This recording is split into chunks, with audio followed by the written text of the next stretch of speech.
வரலாற்று தடம் தேடி ஈழத்தில் மறைந்து போன மறைக்கப்பட்ட தமிழர்களின் வரலாற்றை தேடி தடம் பதிக்கும் ஒரு புதிய முயற்சி. வரலாற்று தடம் தேடி.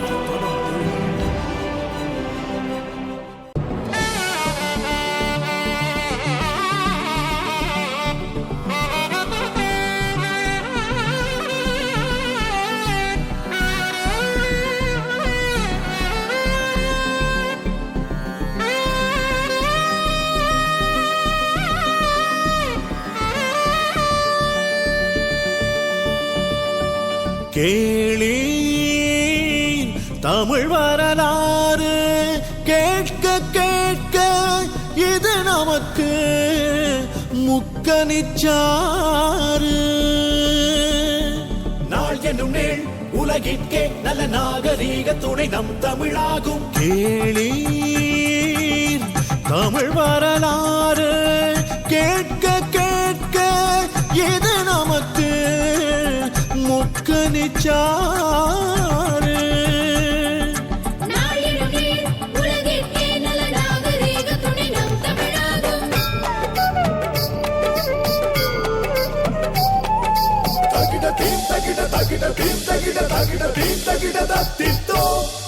இயல்பினில் தோன்றியதாகும் தமிழின் நிலத்தின் முதன் மொழியாகும்.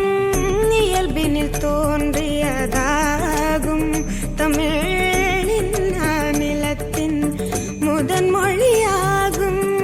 அயலவர் கால் வைக்கும் முன்னே தமிழ் ஐந்தின் இலக்கணம் கண்டதுமாகும்.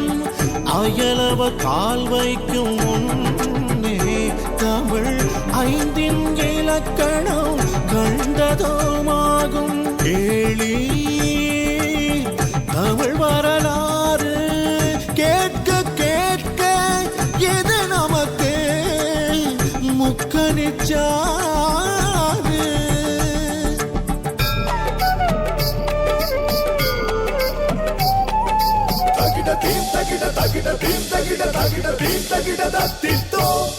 மாசற்ற எண்ணத்தினாலே இன்ப வாழ்வை அடைவது நன் தமிழ் கொள்கை.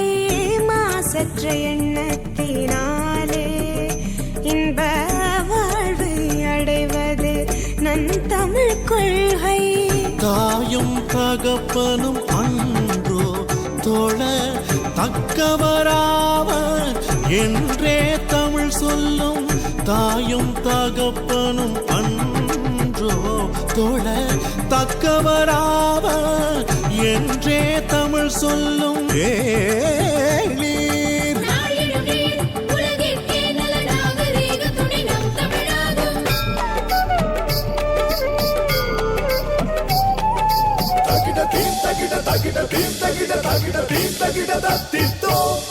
சாதி மதம் தமிழில்லை, அந்த சாதி மதத்தை தமிழ் கொள்வதில்லை. சாதி மதம் தமிழில்லை, அந்த சாதி மதத்தை தமிழ் கொள்வதில்லை. தீதரு தெவ்வே பகைமை அந்த தெவ்வில் விளைந்தது தேவரெனும் சொல். தீதரு தெவ்வே பகைமை அந்த தெவ்வில் விளைந்தது தேவரெனும் சொல். கேளி தமிழ் வரலாறு கேட்க கேட்க எது நமக்கு முக்கனிச்சாறு. கேளீர் தமிழ் வரலாறு கேட்க கேட்க எது நமக்கு முக்கனிச்சாறு. உலகிற்கே நல்ல நாகரீக துணை நம் தமிழாகும். உலகிற்கே நல்ல நாகரீக துணை நம் தமிழாகும். வணக்க நேயர்களே, இன்று வரலாற்று தடந்தேடு நிகழ்ச்சியோடு நாம் இணைந்திருக்க போகின்றோம். இன்றைய வரலாற்று தடந்தேடு நிகழ்ச்சி ஒரு முக்கிய நிகழ்ச்சியாக நாங்கள் இங்கு நகர்த்தி செல்ல காத்திருக்கின்றோம். நாங்கள் பல வார காலமாக பல நிகழ்ச்சிகளை நாங்கள் நகர்த்தியிருந்தோம். அந்த வகையில் இன்றைய நிகழ்ச்சியும் ஒரு முக்கிய நிகழ்ச்சியாக அமையும். பல வார காலமாக எங்களுடைய மக்களுடைய வாழ்வியலை எவ்வாறு முன்னேற்றுவது, அவர்களுடைய வாழ்வியலை உலகத்தரத்துக்கு ஏற்றவாறு எவ்வாறு நாங்கள் முன்னேற்றி நகர்த்தி செல்வது போன்ற பல விடயங்களை நாங்கள் இந்த வானொலியூடாக காற்றலைகளில் மக்களுக்கு தந்திருந்தோம். அந்த வகையில் இன்றும் அந்த நிகழ்ச்சி ஒரு முக்கியமான நிகழ்ச்சியாகவே இருக்கப் போகின்றது. நாங்கள் எங்களுடைய மக்களின் வாழ்வியலை முன்னேற்றுவது சம்பந்தமாக பல வார காலமாக விவசாயம் சம்பந்தமான பல விடயங்களை நாங்கள் கதைத்திருந்தோம். அந்த எங்களுடைய மக்களுடைய விவசாயத்தை உலகத்தரத்துக்கு ஏற்றவாறு எவ்வாறு முன்னேற்றி செல்வது, அவங்களுடைய மக்களுடைய வாழ்வியலை மேற்குலகத்தில் இருக்கின்ற மக்களைப் போல் அவர்களும் தங்களுடைய வாழ்வியலை நகர்த்தி செல்வதற்கு எவ்வாறான வழிவகைகளை நாங்கள் செய்வது போன்ற பல விடயங்களை நாங்கள் ஆய்வுகளின் ஊடாக பல பொறியியலாளர்கள் மற்றும் எழுத்தாளர்கள், சமூக ஆர்வலர்கள் என்று பலரையும் இணைத்து நாங்கள் இந்த ஆய்வுகளை மேற்கொண்டிருந்தோம். இன்று நாங்கள் ஆரம்ப காலத்தில் இந்த வரலாற்று திறந்தேடு நிகழ்ச்சி ஆரம்பித்த காலத்தில் நாங்கள் முக்கியமாக ஒவ்வொரு கிராமமாக அந்த மக்களுடைய வாழ்வியலை முன்னேற்றுவதும் அந்த மக்கள் வாழ்ந்த வாழ்க்கையை உலக மக்களுக்கு பறைசாற்றுவது போன்ற பல விடயங்களை செய்வதற்கான விடயங்களில் நாங்கள் இறங்கியிருந்தோம். ஆனால் அதற்குரிய சாத்தியக்கூறுகள் எங்களுக்கு மிகவும் குறைவாகவே இருந்தது. ஏனெனில் மக்கள் எங்களுடன் நேரடியாக தொடர்பு கொண்டு அதனை தெரிவிப்பதில் தயக்கம் காட்டியிருந்த காரணத்தினால் சில கிராமங்கள் நாங்கள் இணைத்திருந்தோம். அதாவது திருவண்ணாமலையைச் சேர்ந்த தம்பலகாமம் என்ற கிராமத்தைச் சேர்ந்த ஒரு எழுத்தாளர் எங்களோடு இணைந்து தன்னுடைய கிராமத்தில் எவ்வாறான வாழ்க்கையை தாங்கள் ஆரம்ப காலத்தில் வாழ்ந்திருந்தோம், இப்பொழுது அங்கு இவ்வாறான வாழ்க்கையை மக்கள் வாழ்ந்து கொண்டிருக்கிறார்கள், எவ்வளவு மக்கள் அங்கே இடம்பெயர்ந்து வெளிநாடுகளிலும் பல உள்நாட்டிலே வேறு இடங்களிலும் இடம்பெயர்ந்திருந்த போன்ற பல விடயங்களை எங்களுக்கு தரவுகள் ரீதியாக தந்திருந்தார். இன்று நாங்கள் புங்குடுதீவில் இருந்து சோதிகலா அவர்கள் அழைத்திருக்கின்றோம். அவரிலிருந்து நாங்கள் பல விடயங்களை நாங்கள் இங்கு உள்வாங்க காத்திருக்கின்றோம். நினைவுகளும் கனவுகளும் என்ற புத்தகத்தின் ஊடாக அவர் எங்களுக்கு பல விடயங்களை காற்றலைகளூடாக உங்களுக்கு தர காத்திருக்கின்றார். அவரை இணைத்துக் கொண்டு இன்றைய வரலாற்று தடந்தேடு நிகழ்ச்சி நகர்ந்து செல்லும். வணக்கம். வணக்கம். கூறுங்கள், உங்களுடைய புங்குடுதீவு வாழ்க்கை, அந்த நீங்கள் ஆரம்ப காலத்தில் அங்கு வாழ்ந்த வாழ்க்கை நிச்சயமாக உங்களால் மறக்க முடியாமல் இருந்திருக்கும். நான் கூட தீவுகள் பல இடங்களுக்கு நான் சென்றிருக்கின்றேன், ஆனால் புங்குடுதீவுக்கு செல்லவில்லை. நைனாதீவு போன்ற அங்கு பிரசித்தி பெற்ற கோயில்கள் இருக்கின்றன, அந்த கோயில்களுக்கு நான் சென்றிருக்கின்றேன். உண்மையில் அந்த தீவுகளை பார்க்கும் போது மிகவும் அழகாகவும் ஒரு மக்கள் அங்கு சந்தோஷமாக வாழக்கூடிய ஒரு ஏதுவான நிலையை அங்கு காணப்பட்டு அதை நான் அவதானித்திருக்கின்றேன்.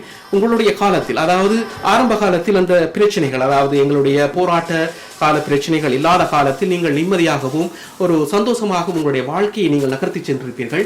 கூறுங்கள், உங்களுடைய வாழ்க்கை எவ்வாறு நகர்ந்து சென்றது என்பதை. நான் கூற விரும்புவது என்னவென்றால், புங்குடுதீவு கிராமத்தில் பிறந்தேன் என்பதை நான் பெருமை கொள்கின்றேன். புண்ணியம் கோடி செய்திருந்தால் நீ புங்குடுதீவில் பிறந்திருப்பாய் என்று சொல்லுவார்கள் எம்மூர் மக்கள். ஏனென்று சொன்னால் சகல வளங்களும் அங்கே உண்டு. எங்களால் ஒரு வேலை என்று நாங்கள் செய்ய தேவையில்லை. ஒரு குடும்பத்தில் ஒருவருடைய வீட்டில் பின்னாலே ஏகப்பட்ட காணி நிலம் இருக்கும். ஒருவர் 2 பரப்புக்கு கூடுபட்ட நிலத்தில் தான் வாழ்ந்து கொண்டிருப்பார். வீடு முன்னால் இருக்கும், பின்னாலே காணிகள் இருக்கும். அதிலே வீட்டு தோட்டங்கள் செய்வார்கள், மந்தை வளர்ப்பார்கள், கோழி வளர்ப்பார்கள், ஆடு வளர்ப்பார்கள். இப்படி பல வேலைகள் செய்து கொண்டிருப்பார்கள். புங்குடுதீவை சுற்றி கடல் இருப்பதனால் கடல் தொழிலும் செய்து வந்தார்கள் எமது மக்கள். சிறிய சிறிய குடும்பத்தை சேர்ந்த மக்கள் யார் மீன் பிடிக்க போவோம், யார் போகக்கூடாது என்று இல்லை. எல்லாரும் தங்களுக்கு தேவையான மீன்பிடிகளையும் செய்து வந்தார்கள். இயற்கையாக அமைந்த கடல் எண்ணெயின் ஆதரவால் அங்கு மீன்பிடி தொழிலும் சிறப்பாகவே இருந்து வந்தது. சிறு வேளாண்மை செய்வர்கள், சிறு பண்ணையார்களும் அங்கு வாழ்ந்து வந்தார்கள். பெரும்பாலும் புங்குடுதீவை சேர்ந்த மக்கள் வியாபாரிகள் என்றுதான் கூறுவார்கள். ஆனால் வியாபாரத்தையும் செய்து கொண்டு சிறு தொழில்களையும் கம்மத்தொழிலையும் செய்து வந்தார்கள். அத்தோடு மீன்பிடி தொழிலையும் செய்து வந்தார்கள். அத்தோடு மட்டும் இல்லாமல் அங்கு நிறைய பனை வளம் உண்டு. பனை வளம் உண்டு என்பதால் அங்கே விழும் பனம் பழத்தில் இருந்து அந்த பனம் விதைகளை விதைத்து அதிலிருந்து பனம் கிழங்கு, பனம் ஒடியல், அதை போன்று பனை ஓலையில் இருந்து பின்னக்கூடிய அந்த குருத்தோலை வெட்டி அந்த குருத்தோலையில் இருந்து செய்யக்கூடிய பெட்டி, கடகம், பாய் இழைத்தல், களப்பாய் என்று சொல்வார்கள். ஒரு ஒரு ஒரு கல்யாண வீடோ ஒரு ஒரு சந்தோஷமானவோ அல்லது துக்கமகரமான வீடுகளிலோ 300 400 ஒரு ஆயிரக்கணக்கில் கூட அமர்ந்து கொள்வதற்கு மக்கள் அமர்ந்து கொள்வதற்குரிய களப்பாய்கள் என்று சொல்லக்கூடிய பாய்களை கூட அங்கு பின்னுவார்கள். அப்படி ஒரு தொழில் என்று செய்ய தேவையில்லை. அங்கு பல தொழில் இருந்தது. வறியவர்கள் என்று சொல்லக்கூடிய நிலைமையில் அங்கு யாரும் இருக்கவில்லை. எல்லோரும் வறுமையிலும் மகிழ்ச்சியோடு வாழ்ந்தார்கள். எங்கள் ஊரில் நாங்கள் மன்னர்கள் என்று சொல்லக்கூடிய அளவில் புங்குடுதீவு மக்கள் வாழ்ந்து வந்தார்கள். நிச்சயமாக வடக்கு கிழக்கில் உள்ள பிரதேசங்கள் அனைத்திலும் எல்லா கிராமங்களிலும் உண்மையில் அது வளம் பொருந்திய கிராமங்களாகவே அது காணப்படுகின்றது. பல கிராமங்கள், அதாவது விவசாய கிராமங்கள், நான் வாழ்ந்த பிரதேசம் கூட அது விவசாய கிராமமாகவே இருக்கின்றது. உண்மையில் அந்த விவசாயத்தை நாங்கள் இந்த பல நிகழ்ச்சிகளில் நாங்கள் இதனை பற்றி ஆராய்ந்திருக்கின்றோம். எங்களுடன் சேர்ந்து சமூக ஆர்வலர் பொறியியலாளர் கூட காத்திருக்கின்றார், அவங்களுடைய நிகழ்ச்சியை கேட்டுக்கொண்டிருக்கின்றார். அவர் கூட அவங்களுடைய கருத்தை பல கருத்துக்களை கூட காத்திருக்கின்றார். அவரிடமிருந்து நாங்கள் பல விடயங்களை நாங்கள் உள்வாங்கியிருந்தோம். எங்களுடைய விவசாய கிராமங்கள் உண்மையில் இங்கு ஆர்கானிக் ஃபுட் என்று சொல்லப்படுகின்ற அந்த உணவுகள் இங்கு மிகவும் பெருமதி மிக்க உணவுகளாகவே காணப்படுகின்றது. எங்களுடைய பிரதேசங்களிலிருந்து அந்த உணவுகள் உலகத்தரத்துக்கு ஏற்றவாறு இங்கு இறக்குமதி செய்யப்படுமாயின் எங்களுடைய மக்களுடைய வாழ்வியல் முன்னேற்றப்படும். அது நிச்சயமாக அது நடைமுறையில் சாத்தியமாகக்கூடிய வகையில் எங்களுடைய மக்கள் இன்று நகர்ந்து செல்கின்றார் என்பது மிகவும் சந்தோஷப்படக்கூடிய விடயமாகவே இருக்கின்றது. நாங்கள் அதனை செய்ய வேண்டும். இந்த ஊடகங்களுக்கூடாக பல கருத்துருவாக்கங்களை மேற்கொண்டு இந்த விடயங்களை நாங்கள் நகர்த்தி செல்வது காலத்தின் கட்டாயமாக இருக்கின்றது. ஆகவே புங்குடுதீவு, அனலதீவு என்று பல தீவுகள், அது தீவு கூட்டங்கள் இருக்கின்றன. உங்களுக்கு தெரியுமோ எனக்கு தெரியாது. அதாவது இந்த இலங்கை தீவு குமரிக்கண்டத்தின் ஒரு எச்சமாகவே காணப்படுகின்றது. அந்த குமரிக்கண்டத்தில் இருந்துதான் அதாவது மொழிகள், உலகத்தில் உள்ள மொழிகள் அனைத்தும் உருவாக்கப்பட்டது என்று வரலாற்று ஆய்வாளர்கள் கூறுகின்றார்கள். அதாவது தமிழில் இருந்துதான் பல மொழிகள் உருவானது என்று ஆய்வுகள் நடைபெற்றுக் கொண்டிருக்கின்றன. அதாவது இன்று இந்தியாவில் இருக்கின்ற, தமிழ்நாட்டில் இருக்கின்ற அந்த மொழி கூட, தமிழ் மொழி கூட இலங்கை தீவில், அதாவது குமரிக்கண்டத்தில் இருந்துதான் அங்கு பரப்பப்பட்டதாகவும் செய்திகள் வந்து கொண்டிருக்கின்றன. அதுக்குரிய ஆய்வுகள் கூட இன்று முற்று பெற்று அது நிறுவனப்படுத்தப்பட்டுள்ளது. இவ்வாறான பல விடயங்களை நாங்கள் சுமந்து நிற்கின்ற எங்கள் இலங்கை தீவில் ஒவ்வொரு கிராமமும் அது உண்மையில் வரவேற்கப்படக்கூடிய கிராமமாகவே இருக்கின்றது. அங்கு பல வளங்களை கொண்டிருக்கின்றது. உண்மையில் எங்களுடைய மக்கள் பொன்னுக்கு மேல் இருக்கின்ற பிச்சைக்காரராக இருக்கின்றார்கள். எங்களுடைய பூமி ஒரு பொன் விளையும் பூமியாக இருக்கின்றது. அதனை நாங்கள் இங்குள்ள, அதாவது இன்று அதற்குரிய பலமும் அது வளமும் எங்களுக்கு இருக்கின்றது. புலம்பெயர்ந்த நாடுகளில் 10 லட்சத்துக்கு மேற்பட்ட தமிழ் மக்கள், தமிழ் சொந்தங்கள் பெரிய வியாபாரிகளாக, பலம் பொருந்திய வியாபாரிகளாக இருக்கின்றார்கள். அவர்களுடைய வளத்தை பயன்படுத்தி கொண்டு நாங்கள் எங்களுடைய வாழ்வியலை முன்னேற்றுவதற்கான பல வேலை திட்டங்களை நாங்கள் செய்ய முடியும். அதாவது இங்கு இருக்கின்ற அதே அளவு தொழில்நுட்பங்களை நாங்கள் எங்களுடைய பிரதேசங்களிலும் நாங்கள் பயன்படுத்துவோமாயின் மக்கள் இங்கு இருக்கின்ற வாழ்க்கையை அவர்கள் வாழக்கூடியது, இங்கிருக்கின்றது நான் கூறுவது மேற்கத்திய நாடுகளில் இருக்கின்ற வாழ்க்கையை அவர்கள் அங்கே வாழக்கூடிய நிலைமை உருவாக்கும் பொழுது அவர்கள் அங்கிருந்து இடம்பெயரவோ அல்லது அங்கிருந்து வேறு நாடுகளுக்கு செல்லவோ அவர்களுக்கு மனம் வராது. அவர்கள் அங்கேயே தங்களுடைய வாழ்வியலை முன்னேற்றுவதற்கும் தங்களுடைய சொந்த நாட்டில் வாழ்வது மிகவும் ஒரு சுகமான, ஒரு சந்தோஷமான விடயம். ஆகவே இவ்வாறான விடயங்களை செய்வதற்கு இது ஒரு காலத்தின் கட்டாயமாக இருக்கின்றது. எங்களுடைய பிரதேசங்களிலிருந்து மக்கள் இடம்பெயர்வார்கள் ஆயின் எங்களை நாங்களே சுய இன அழிப்புக்கு உள்ளாக்குவதற்கான வழியை நாங்களே திறந்து விடுவோம். அது ஒரு மக்களுக்கு தெரியாமலே அது நடக்கின்ற விடயமாக இருக்கும். அங்கு மக்கள் அங்கிருந்து இடம்பெயர்வார்கள் ஆயின், அதாவது பொருளாதாரத்தை நோக்கி, ஒன்று யுத்தம் இல்லை, பொருளாதாரத்தை நோக்கி அவர்கள் இடம்பெயர்ந்து செல்வார்களாயின் அந்த இடங்களில் பிற இனத்தவர்கள் குடிபெயர்வதற்கான வாய்ப்புகள் மிக அதிகமாகவே காணப்படுகின்றது. இவ்வாறு குடிபெயர்க்கும் பொழுது எங்களுடைய நிலம் நாங்கள் இழப்போமாயின், நிலம் மொழி நாங்கள் இழப்போமாயின், மொழி முக்கியமானது, நிலம் முக்கியமானது, அதுவும் ஒரு இன அழிப்புக்குரிய ஒரு அடையாளமாகவே, அது இன அழிப்புக்கு நாங்களே இன அழிப்புக்கு உள்ளாக்குகின்ற ஒரு விடயமாகவே அது இருக்கும். அது நிச்சயமாக ஒரு காலப்போக்கில் அங்கு வடக்கு கிழக்கு பிரதேசத்தில் ஒரு பல்லின மக்கள் வாழக்கூடிய பிரதேசமாக அந்த நிலம் மாறப்பட்டு அங்கு மொழி கலப்பு கூட ஏற்படுவதற்கான வாய்ப்புகள் நிறையவே இருக்கும். இதனை நாங்கள் துரித கதியில் எங்களுடைய மக்களை விழிப்பூட்டி அங்கு எங்களுடைய ஒவ்வொரு கிராமமாக அந்த கிராமங்கள் ஒவ்வொரு கிராமங்களுக்கும் கிராம அபிவிருத்தி சங்கங்கள் அது கூடாக அல்லது பல சங்கங்கள், அதாவது இளைஞர் சங்கங்கள் என்று பல சங்கங்களுக்கு கூடாக இந்த வேலை திட்டங்களை நாங்கள் முன்னகர்த்தி செல்ல வேண்டியது புலம்பெயர்ந்து இருக்கின்ற தமிழ் மக்களுடைய தலையாய கடமையாக இருக்கின்றது. கூறுங்கள் தொடர்ந்து. ஆமாம் ஆமாம், நீங்கள் சொன்னது போல் ஆர்கானிக் ஃபுட், அதாவது கரிம காய்கறி வகைகள், எந்த விதமான கெமிக்கல் கலப்படம் இல்லாத காய்கறி வகைகளை நாங்கள் 83 நாட்டில் இனக்கலவரம் ஆரம்பமாவதற்கு முன்னர் எங்கள் வீட்டு தோட்டங்களிலேயே எங்களுக்கு தேவையான காய்கறி வகைகளை பயிரிட்டோம். உதாரணமாக மரக்கறி வகைகள், என்ன மரக்கறி வகைகள் நாங்கள் உணவுக்கு பயன்படுத்துவோமோ, வெண்டிக்காய், கத்தரிக்காய், பயற்றங்காய், பாகற்காய், அதே போன்று பச்சை மிளகாய், தக்காளி, அதையும் விட வரகு, சாமை, பயறு, உளுந்து இப்படியான பல தாவரங்களையும் எங்களது வீட்டு தோட்டங்களிலே நாங்கள் பயிரிட்டு வந்தோம். எங்கள் தேவைகள் நிறைவாகவே இருந்தன. நாங்கள் எங்கள் தோட்டங்களுக்கு நாங்கள் எந்த விதமான கெமிக்கல்களையும் பாவித்ததாக எனக்கு ஞாபகம் இல்லை. ஏனென்று சொன்னால், உதாரணத்துக்கு ஒவ்வொரு கிராம புங்குடுதீவை பொறுத்தவரையில் ஒவ்வொரு வீடுகளிலும் பசுமாடுகள் ஏராளமாக இருக்கும். அதே போன்று செம்மறியாடுகள் என்று சில வீடுகளில் 40-50 செம்மறியாடுகள் என்று வளர்ப்பார்கள். கோழி பண்ணை என்று இருக்கும். இப்படியாப்பட்ட பசுமாடுகளின் சாணம் என்று சொல்லக்கூடிய அதன் எருவை ஒவ்வொரு நாளும் எடுத்து ஒரு இடத்தில் சேர்த்து வைப்பார்கள். அதன் பின்னர் அதனை கரைத்து தெளிப்பார்கள். அப்படியும் செய்வார்கள். மற்றும் ஒவ்வொரு வீடுகளிலும் வேப்ப மரம் என்று சொல்லக்கூடிய வேம்பு எல்லா வீடுகளிலும் இருக்கும். எல்லோரும் சொல்வார்கள் ஒவ்வொரு வீடுகளிலும் வேப்ப மரம் கட்டாயம் இருக்க வேண்டும் என்று. அதன் இலைகளை அரைத்து தண்ணீரில் கரைத்து அதையும் தெளிப்பார்கள். அதுதான் சாணமும் அதன் பின் அந்த வேப்பமிலையை கரைத்த அந்த கரைசலும் தெளித்து தான் இப்படித்தான் பயிர்களை பயிரிட்டு வந்தோம்.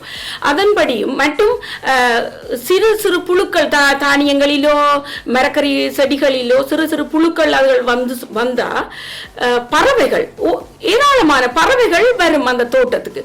அவை அதை கொத்தி தின்று அந்த புழுக்கள் பரவுவதை தடுத்துவிடும். இப்படியே நாங்கள் அந்த ஆர்கானிக் என்று சொல்லக்கூடிய அந்த உணவு வகைகளைத்தான் உண்டு வாழ்ந்தோம். அதனால் எங்களுக்கு எந்த விதமான தோல் வருத்தங்களோ இல்லை. இங்கு வெளிநாட்டை பொறுத்தவரையில் ஏராளமான பிள்ளைகளுக்கு பல வகையான உணவுகள் ஒவ்வாமை இருக்கிறது. உதாரணத்துக்கு சொல்வார்கள் முட்டை, நட்ஸ் போன்ற எல்லா விதமான நட்ஸுகள், கோதுமை, பால் சம்பந்தப்பட்ட சில பொருட்கள் எல்லாமே ஏராளமாக 10 விதமான குழந்தைகளுக்கு இங்கே இருக்கின்றது.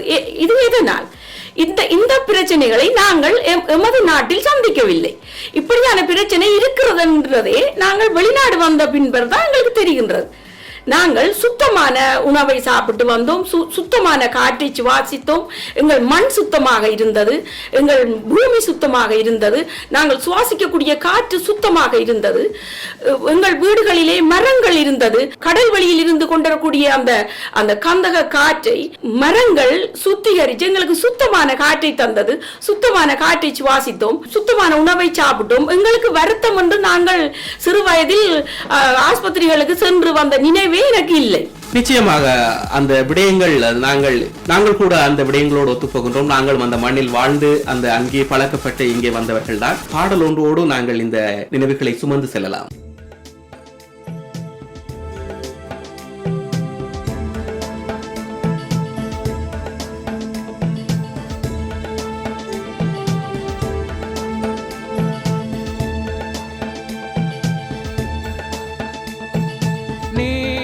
நடக்கின்றே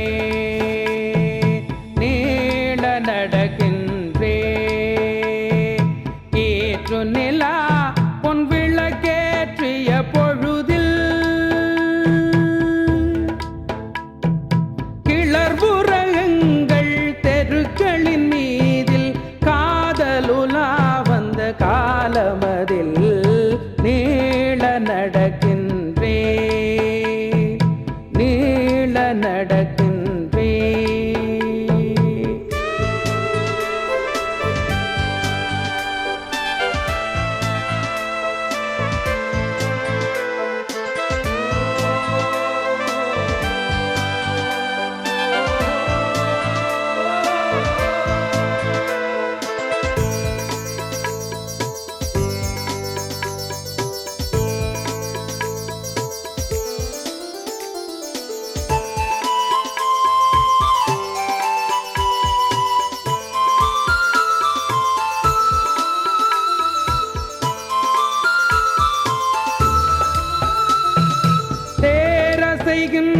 நடப்பது போலே இளந்தென்றல் நடக்கையிலே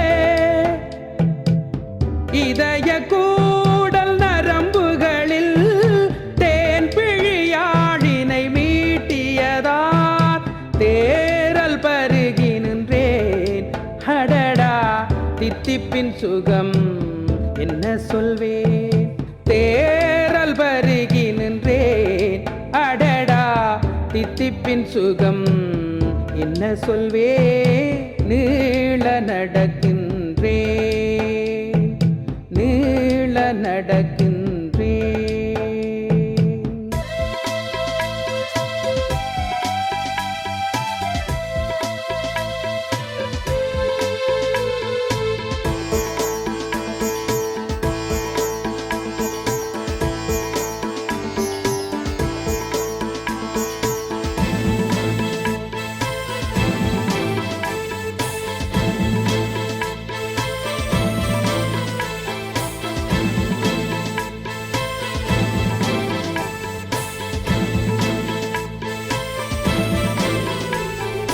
மெல்லிது மெல்லிது காதல் இசை புறமீட்டி விட்டால் இன்ப கூடல்.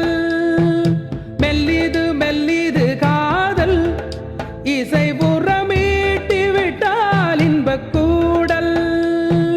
கூடல் வெளியினிலே கூடல் வெளியினிலே நிமிர்ந்த பனைகளின் கூந்தலிலே காற்றின் விரல்கள் கோதும் கனவுகள் குருத்தீனும். காற்றின் விரல்கள் கோதும் கனவுகள் குருத்தீனும். முன்னாளின் நினைவுகள் கிளற மண்ணில் காதலுலா வந்த காலமதில் நீள நடக்கின்றேன், நீள நடக்கின்றேன். ஏற்று நிலா பொன் விளக்கேற்றிய பொழுதில் கிளர்வுற எங்கள் தெருக்களின் மீதில் காதலுலா வந்த காலமதில் நீள நடக்கின்றேன்,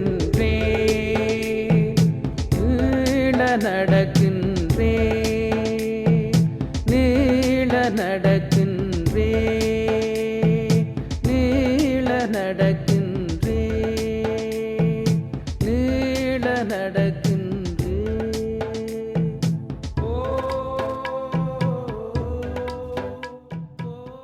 பாடலோடு நாங்கள் இன்றைய வரலாற்று தடந்தேடி நிகழ்ச்சியை நாங்கள் நகர்த்தி செல்லப் போகின்றோம்.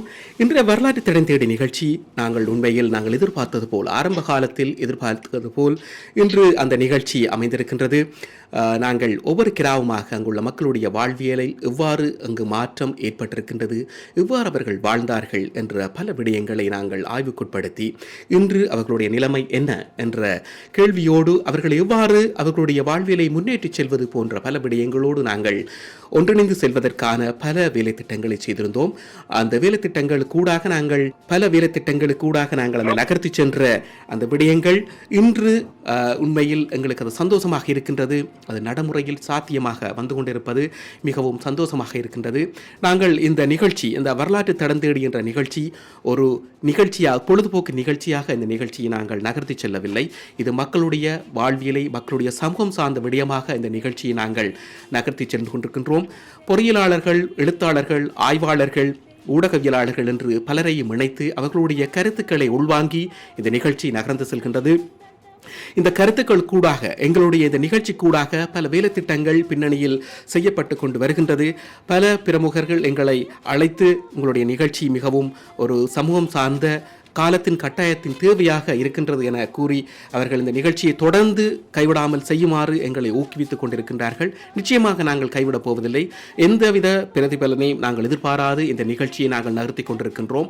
எங்களுடைய வேலைப்பளுக்களையும் நாங்கள் புறந்தள்ளி இந்த நிகழ்ச்சிக்காக நாங்கள் பல நேரங்களை நாங்கள் செலவிட்டுக் கொண்டிருக்கின்றோம். பல நாடுகளிலிருந்து, சுவிட்சர்லாந்திலிருந்து நடேசலிங்கம் அவர்கள் மற்றும் எழுத்தாளர் நடேசன் முரளி அவர்கள் கூட எங்களோடு இணைந்து பல விடயங்களை கொண்டிருக்கின்றார்கள். மற்றும் மற்றும் கனடாவிலிருந்து ராகவன் அவர்கள் எழுத்தாளர், அவர் ஒரு பொறியியலாளரும் கூட. அவரும் எங்களுக்கு பல விடயங்களை தந்திருந்தார்கள். ஆரம்ப காலத்தில் எங்களுக்கு உறுதுணையாக இருந்த தேவகடாட்சம் அவர்கள் எங்களுக்கு பல விடயங்களை இவ்வாறு தான் நாங்கள் நகர்ந்து செல்ல வேண்டும், இவ்வாறு தான் கருத்துருவாக்கங்களை உருவாக்கி உலாவ விட வேண்டும் என்ற பல எண்ணங்களை எங்கள் மத்தியில் விதைத்திருந்தார்கள். நிச்சயமாக நாங்கள் பல விடயங்களை உள்வாங்கிக் கொண்டுதான் இந்த நிகழ்ச்சியை திறம்பட நடத்தி கொண்டு வருகின்றோம். இந்த நிகழ்ச்சி மக்களினுடைய வாழ்வியலை முன்னேற்றுவதற்கும் வேலை திட்டங்களை நகர்த்தி செல்வதற்கும் இது உறுதுணையாக இருக்கும் என்று நாங்கள் நம்புகின்றோம். தொடர்ந்து நாங்கள் நடேசலிங்கம் அவர்கள் சுவிட்சர்லாந்திலிருந்து இணைந்து இருக்கின்றார். வணக்கம் நடேசலிங்கம். வணக்கம் திரு அகரன் அவர்களே. வணக்கம் நேயர்களே. வணக்கம். நாங்கள் பல வார காலமாக உங்களுக்கு தெரியும், நாங்கள் பல விடயங்களை ஆய்வுக்குட்படுத்தி இருந்தோம். அந்த ஆய்வின் காரணமாக நாங்கள் பல பிரமுகர்களை எங்களை நேரடியாக சந்தித்து எங்களுக்கு பல பாராட்டுதலை வழங்கியிருக்கின்றார்கள். உங்களுக்கு கூட தெரியும், நான் அதை கூறியிருக்கின்றேன். பல தொழிலதிபர்கள் கூட நீங்கள் இந்த நிகழ்ச்சியை நகர்த்தி செல்ல வேண்டும், கருத்துருவாக்கம்தான் இறுதிக்கட்டத்தில் அது ஒரு செயலுருவாக்கமாக மாறும் என்ற பல விடயங்களை எங்களுக்கு கூறியிருக்கின்றார்கள். நாங்கள் உங்களுக்கு தெரியும், நாங்கள் நகர்த்தி செல்கின்ற விடயம் சமூகம் சார்ந்த விடயமாகவே இருக்கின்றபடியினால் மக்கள் ஆர்வமாக இருக்கின்றார்கள் என்பது உங்களுக்கும் தெரியும், நேர்களுக்கு கூட அது நன்றாக தெரியும். கூறுங்கள் நடேசலிங்கம். அதாவது நாங்கள் இந்த கிராமமாக நாங்கள் இந்த அதாவது தரவுகளை சேகரித்து அங்குள்ள மக்களுடைய வாழ்வியல் எவ்வாறு இருக்கின்றது, நாங்கள் பல விடயங்கள், இந்த தரவுகள், இந்த வாழ்வியல், அவர்களுடைய வாழ்வியல் மட்டம் எவ்வாறு இருக்கின்றது மட்டுமல்லாமல் எங்களுடைய போர்க்கால சூழலில் எவ்வளவு மக்கள் இறந்தார்கள், எவ்வளவு பேர் இடம்பெயர்ந்தார்கள், எவ்வாறு எங்களுடைய மக்கள் இன சுத்திகரிப்புக்கு உள்ளாக்கப்பட்டார்கள் என்ற பல விடயங்களை நாங்கள் சேகரிப்பதற்கான ஆயத்த வேலைப்பாடுகளை நாங்கள் செய்து கொண்டிருந்தோம். இப்பொழுதும் அது நடைபெற்றுக் கொண்டிருக்கின்றது. நாங்கள் இந்த நிகழ்ச்சி கூடாகவும் பல பின்புறத்திலும் அந்த வேலை திட்டங்கள் நடைபெற்றுக் கொண்டிருக்கின்றன. நாங்கள் முக்கியமாக எவ்வளவு இன நெருக்கடி இருந்தாலும் மக்களுடைய வாழ்வியலை முன்னேற்றுவதற்கான வழிவகைகளை நாங்கள் செய்து கொண்டிருக்கின்றோம். அந்த வகையில் நாங்கள் செய்த நிகழ்ச்சிகளின் தொகுப்பாக நீங்கள் உங்களுடைய கருத்துக்களை இன்று நாங்கள் புங்குடுதீவிலிருந்து அழைத்து வரப்பட்டுள்ள சோதிகலா அவர்களுடைய கருத்துக்களை உள்வாங்கிக் கொண்டு சிறிய கருத்தை, அதாவது குறுகிய நேரத்தில் உங்களுடைய கருத்தை இங்கு முன்வைக்கவாறு நாங்கள் கேட்டுக்கொள்கின்றோம். கூறுங்கள் நடேசலிங்கம். ஆமாம், வணக்கம் நேயர்களே. வணக்கம் அகரன். நாங்கள் கடந்த சில வாரங்களாக நாங்கள் பங்கு பெற்றலூடாக செய்த நிகழ்ச்சிகளில் தெரிவித்திருந்த கருத்துகளுக்கு அமைவாகவும் என்னுடைய சிந்தனை வட்டத்தின் பாற்பட்ட விடயமாகவும் நான் இங்கே தெரிவிக்க வேண்டிய விடயம் என்னவென்று சொன்னால், நாம் எதையோ தேடி எங்கெங்கெல்லாம் அலைகின்றோம். ஆனால் ஒன்றை மறந்து விடுகின்றோம், எங்கள் கையில் இருக்கின்ற வளத்தை நாங்கள் இழந்து கொண்டிருக்கின்றோம் என்பதனை. ஆகவே நாம் இந்த உலகமெல்லாம் எமது இனம், எமது உறவுகள் அலைந்து திரிகின்ற போதுதான் உண்மை விளங்குகின்றது. அந்த கிராமங்களிலே, அங்கங்கு நாம் வாழ்ந்த இடங்களிலே நம்மிடம் இருந்த செல்வங்களை நாம் இழந்துவிட்டு எதையோ தேடியோ அலைகின்றோம். ஆனால் ஒவ்வொரு நாட்டிலும் ஒவ்வொரு கிராமங்களிலும் இருக்கின்ற ஒவ்வொரு இன குழுமங்களும் அங்கே அவர்கள் வாழ்கின்ற இடங்களிலே இருக்கின்ற வளங்களை வைத்துத்தான் முன்னேறி இருக்கின்றார்கள் என்பது எங்களுக்கு இப்போது கண்கூடாக தெரிகின்றது. அந்த வகையிலே பார்க்கும் போது எமது இந்த இலங்கையின் வடக்கு கிழக்கு பிரதேசங்கள் மிக மிக வளம் நிறைந்த பிரதேசமாக, நீர்வளம், நிலவளம், கடல் வளம், சகல வளங்களும் நிறைந்த பிரதேசமாக இருக்கின்றது. எமது வளங்களை நாம் மீண்டும் கட்டியமைப்பதும் புனருத்தாபனம் செய்வதும் அவற்றிலிருந்து மீண்டு எழுவதிலும் தான் எமது அபிவிருத்தியும் எமது இனத்தினுடைய இருப்பும் சாதகமாக அமையும் என்பதில் எனக்கு மாற்று கருத்து இல்லை. அந்த வகையில் நாம் ஒன்றை தெளிவாக விளங்கிக் கொள்ள வேண்டும். நமது புத்திஜீவிகள், கல்விமான்கள், துறைசால் வல்லுநர்களை இணைத்துக் கொண்டு அந்த துறைசால் வல்லுநர்கள், இந்த புத்திஜீவிகள், கல்விமான்கள் எமது ஒவ்வொரு பிரதேசங்களும் ஒவ்வொரு கிராமங்களிலும் வளங்கள் சூறையாடப்படுதல், வளங்கள் துஷ்பிரயோகம் செய்யப்படுதல் போன்ற இவ்வாறான விடயங்கள் நடைபெறுகின்ற பொழுது அங்கே விழித்தெழ வேண்டும். அடுத்ததாக நாம் பெற்றிருந்த தன்னிறைவான இந்த பொருளாதார செயற்பாடுகள், தொழில் வசதி வாய்ப்புகள் போன்றவற்றை நாம் இழந்து வருகின்றவற்றை மீள கட்டியெழுப்ப வேண்டும் என்பதில் இந்த கல்விமான்களதும் துறைசால் வல்லுநர்களதும் ஈடுபாடு மிக முக்கியமாக இருக்கின்றது. அவர்கள் இதனை மனம் உணர்ந்து அதனை செய்வதற்கு முன்வர வேண்டும் என்பது எனது கோரிக்கையாக நான் இங்கே முன்வைக்கின்றேன். அந்த வகையிலே சகோதரி சோதிகலா கூறிய விடயங்களான அந்த புங்குடுதீவிலே கிராமத்திலே அவர்கள் அந்த பனை ஓலை, பனை கிழங்கு மற்றும் பனை அந்த களப்பாய் போன்றவற்றை கேள்விப்படும் போது இப்போது நாங்கள் வெளிநாடுகளை நோக்கி வருகின்ற போதுதான் எங்களுக்கு விளங்குகின்றது நாம் எவ்வளவு அந்த நமது நாட்டில் நாம் மன்னர்களாக வாழ்ந்திருக்கின்றோம் என்று அவர் ஒரு வார்த்தையில் சொல்லி முடித்தது. அது சாதாரண ஒரு வார்த்தை அல்ல.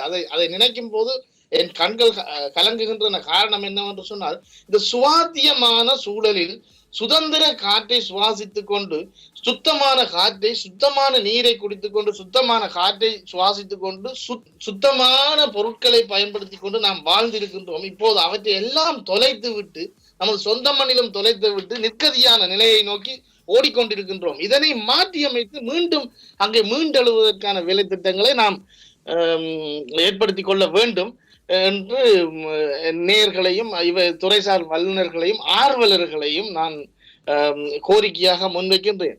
மற்றும் திரு அகரன், நான் இங்கே கூறுங்கள் முரளி நடேசன் அவர்கள். ஆமாம், இப்பொழுது என்னென்று சொன்னால், இந்த சகோதரி கூறியிருந்தார், புங்குடுதீவிலே பச்சை பசையில் என்று வீட்டு தோட்டங்களில் பயிரிட்டதையும் அதை கொண்டு தன்னிறைவு கண்டதையும் கூறியிருந்தார். அதே போன்றுதான் எனது அனுபவத்தை நான் இங்கே பகிர்ந்தாக வேண்டும். இந்திய ராணுவ மற்றும் இந்த லிபரேஷன் ஆபரேஷன் என்று சொல்லப்படுகின்ற இந்த இலங்கை ராணுவத்தின் ராணுவ நடவடிக்கையின் போதும், இந்திய ராணுவத்தின் ராணுவ நடவடிக்கையின் போதும் நாங்கள் எல்லோரும் வீடுகளிலே முடக்கப்பட்டோம். எங்குமே வெளியில் செல்ல முடியாது. ரோட்டால் சென்றவர்கள் எல்லாம் சுட்டுக் கொல்லப்பட்டார்கள். அதாவது ரோட்டால் சென்றவர்கள் வந்து சும்மா தேவையில்லாமல் செல்லவில்லை. அவர்கள் தனது அரிசி, மா, சீனி, வீட்டு தேவைக்கு வேண்ட போனவர்கள்லாம் கூடுதலாக சுட்டுக் கொல்லப்பட்டார்கள். அந்த சந்தர்ப்பங்களில் எல்லாம் எமது வீட்டு தோட்டங்களிலே நாம் பயிரிட்ட மரவள்ளி,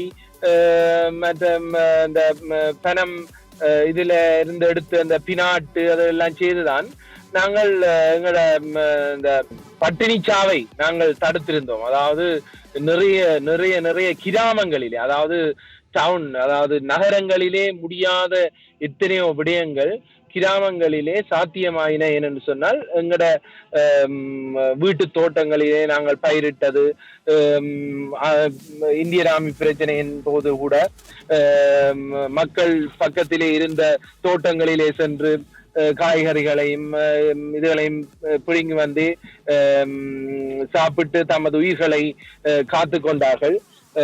இப்படியெல்லாம் எமது பசுமை நிறைந்த அந்த அனுபவங்கள், பழைய அந்த கால நினைவுகள்.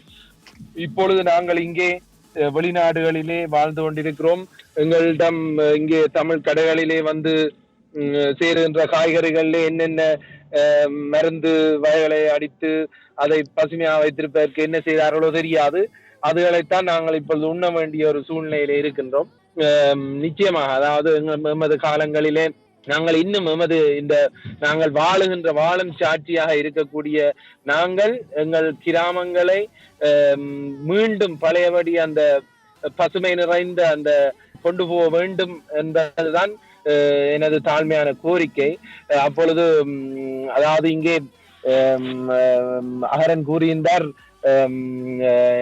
இங்கே தமிழ் மக்கள் இங்கே நிறைய பேர் வசதி படைத்த வியாபாரிகளாக இருக்கிறார்கள் என்று. அந்த வியாபாரிகள் என்ற அந்த சொல் சிறு நெருடலை எனக்கு தந்தது. ஏனென்று சொன்னால், வியாபாரிகளாக வந்த அந்த ஒல்லாந்தரும் போர்த்துகீசரும் அந்த ஆங்கிலேயரும் தான் நமது வாழ்வையே இப்போ இந்த நிலைமைக்கு உள்ளாக்கி விட்டு சென்றிருக்கிறார்கள்.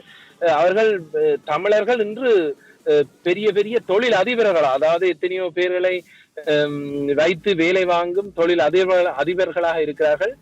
அவர்கள் அந்த கிராமங்களை சேர்ந்தவர்கள் அந்த கிராமங்களின் பசுமை நிறைந்த அந்த வாழ்க்கையை தக்க வைத்துக் கொள்வதற்கும், இன்னும் அதை பசுமையாக்குவதற்கும், இதை இன்னும் முன்னோக்கி கொண்டு வருவதற்கும் அவர்களாலான உதவிகளை நமக்கு, அதாவது இந்த இனத்துக்கு நாங்கள் அவர்கள் முடிந்த அளவு வழங்க வேண்டும் என்பதுதான் எங்கள் தாழ்மையான கோரிக்கையா இருக்கின்றது. அதை விடவும் இங்கே தொழிற்சாலைகளால் கழிவுகள் வெளியேற்றப்பட்டு, அதாவது புகையல் நாங்கள் இங்கே சுவாசித்துக் கொண்டிருப்பதெல்லாம் மிகவும் மாசடைந்த காற்றை தான். ஆனால் அங்கே எமது கிராமங்களில் நாம் வாழும்போது எவ்வளவு ஆரோக்கியமான அந்த சுவாத்தியமான காற்றை சுவாசித்தோம். எங்களுக்கு இங்கே வரக்கூடிய நிறைய தேவையில்லாத வருத்தங்கள் எல்லாம் அங்க வர இல்லை.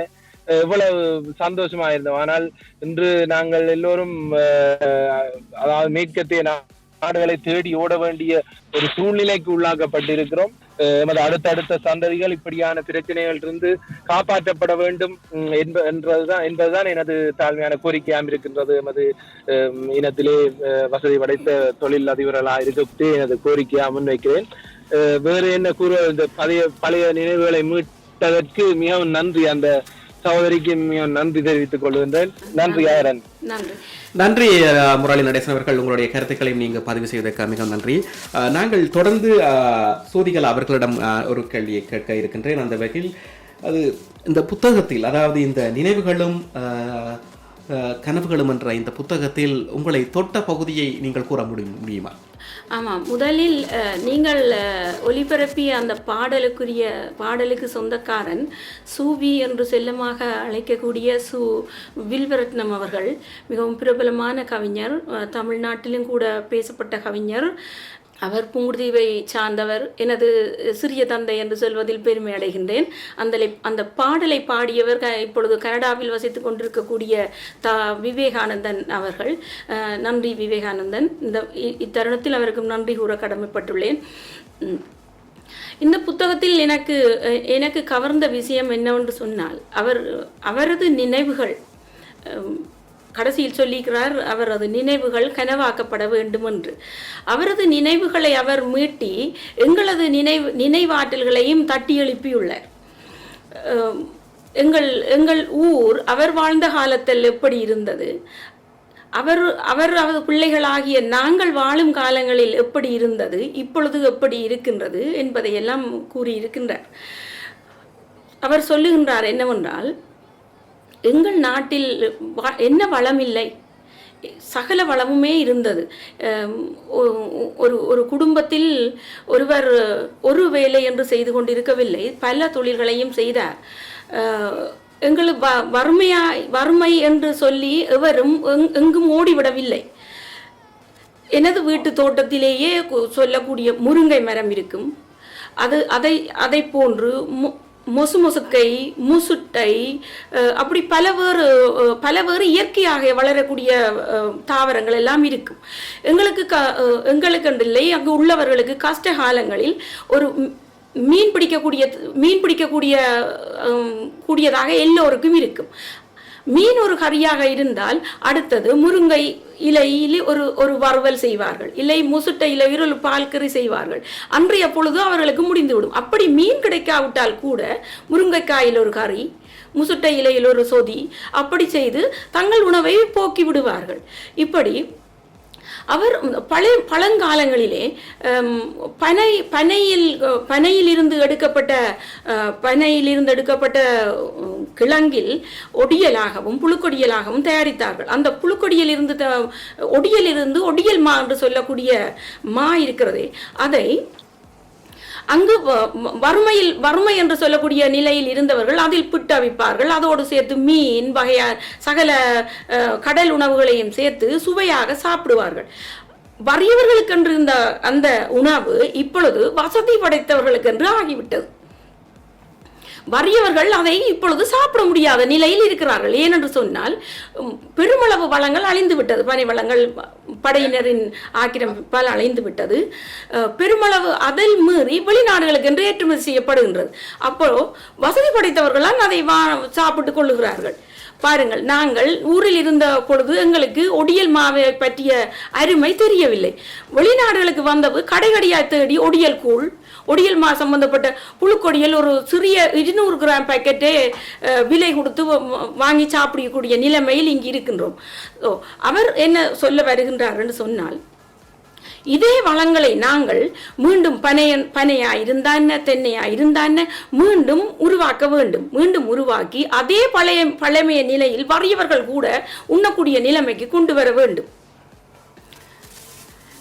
நிச்சயமாக இந்த இடத்தில் நான் இன்னொரு விடயத்தை நான் கூற வேண்டும். உண்மையில் இந்த புத்தகத்தில் என்னை தொட்ட விடயமாக நான் கருதுவது தமிழே தமிழருடைய சின்னம்.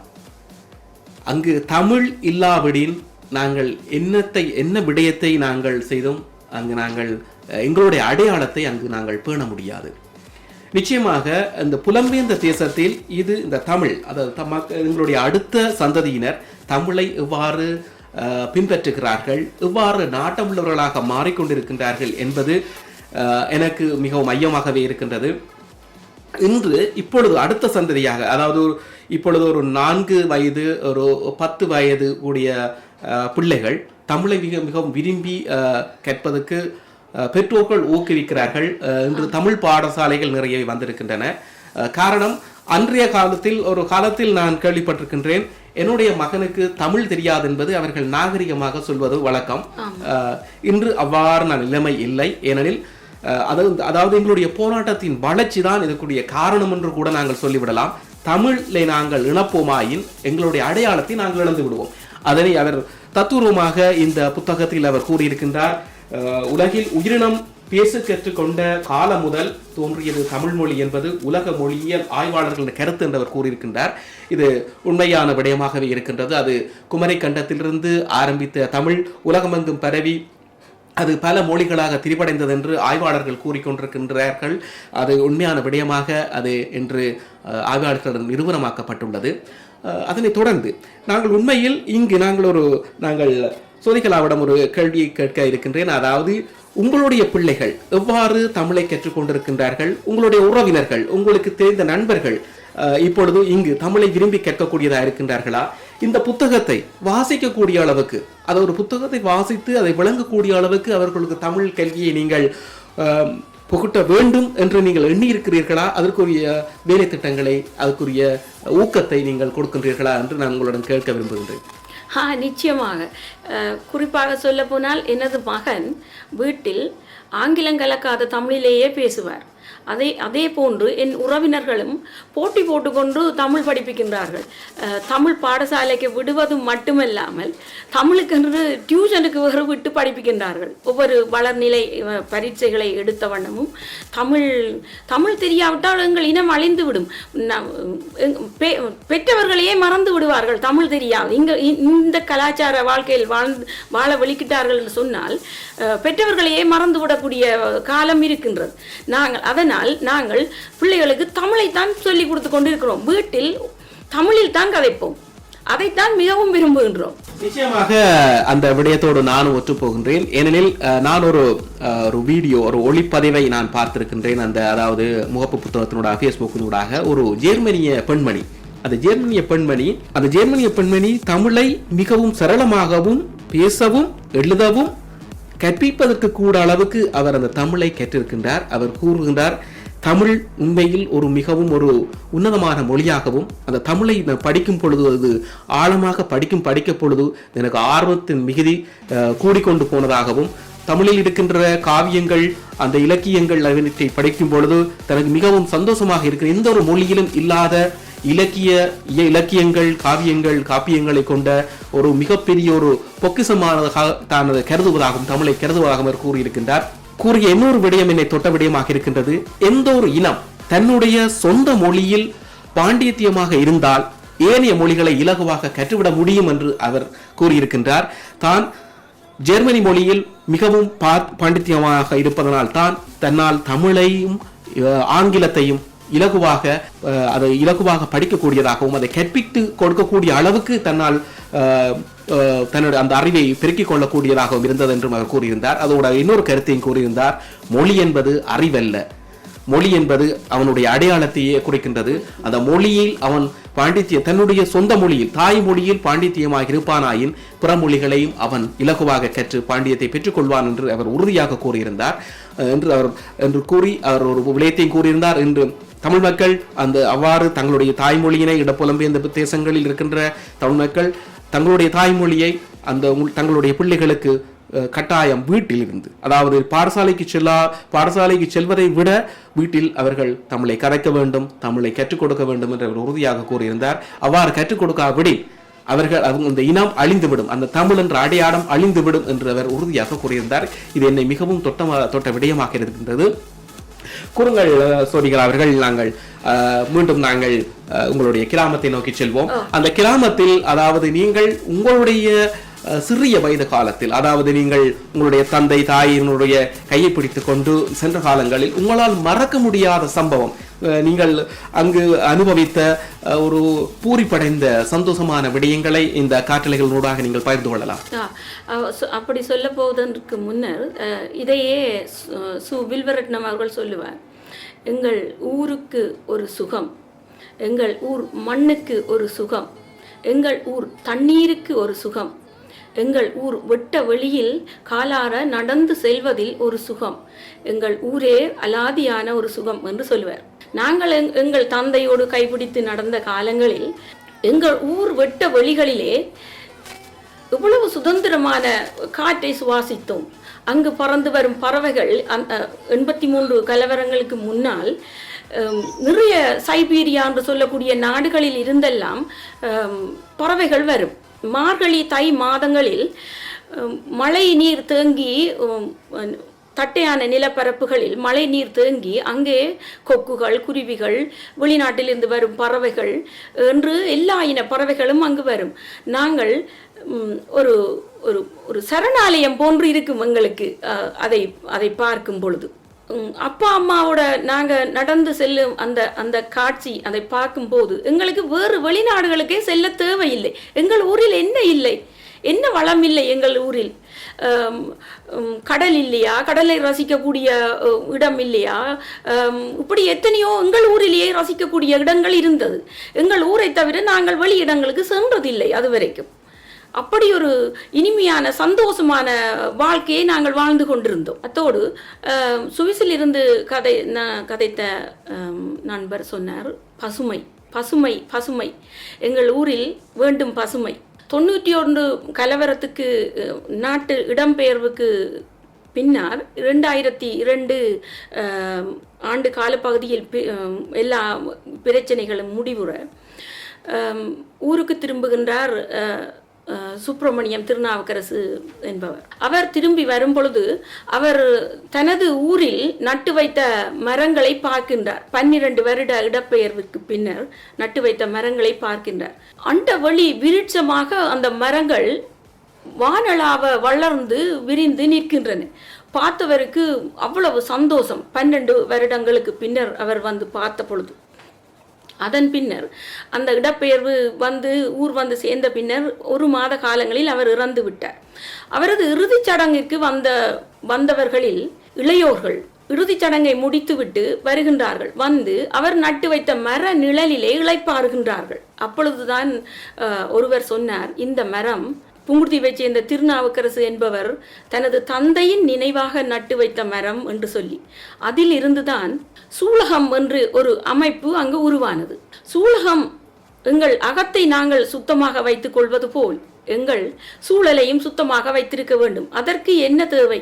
நாங்கள் மரம் நாட்ட வேண்டும் என்று சொல்லி அந்த இளைஞர்கள் புங்குடுதீவிலே பல இடங்களில் பல நிழல் தரும் மரங்கள், பல கனி தரும் மரங்களை நாட்டு வைத்தார்கள். புங்குடுதீவையும் தாண்டியும் பல வெளிகளிலும் நாட்டத் தொடங்கி இருக்கின்றார்கள். இதைத்தான் புத்தகத்திலே சுப்பிரமணியம் கருணாகரன் என்பவர் நினைவுகளும் கனவுகளும் என்ற புத்தகத்திலே கூறியிருக்கின்றார், வீட்டுக்கு ஒரு மரம் வளர்ப்போம். அவர் நகைச்சுவையாக ஒன்று கூறுவார். எப்படி என்றால், எங்கள் வீட்டில் காய்த்த மாமரம் இருந்தால் அடுத்த வீட்டு காய்த்த மரத்துக்கு கல்லெறிய வேண்டிய தேவை இருக்காது என்று.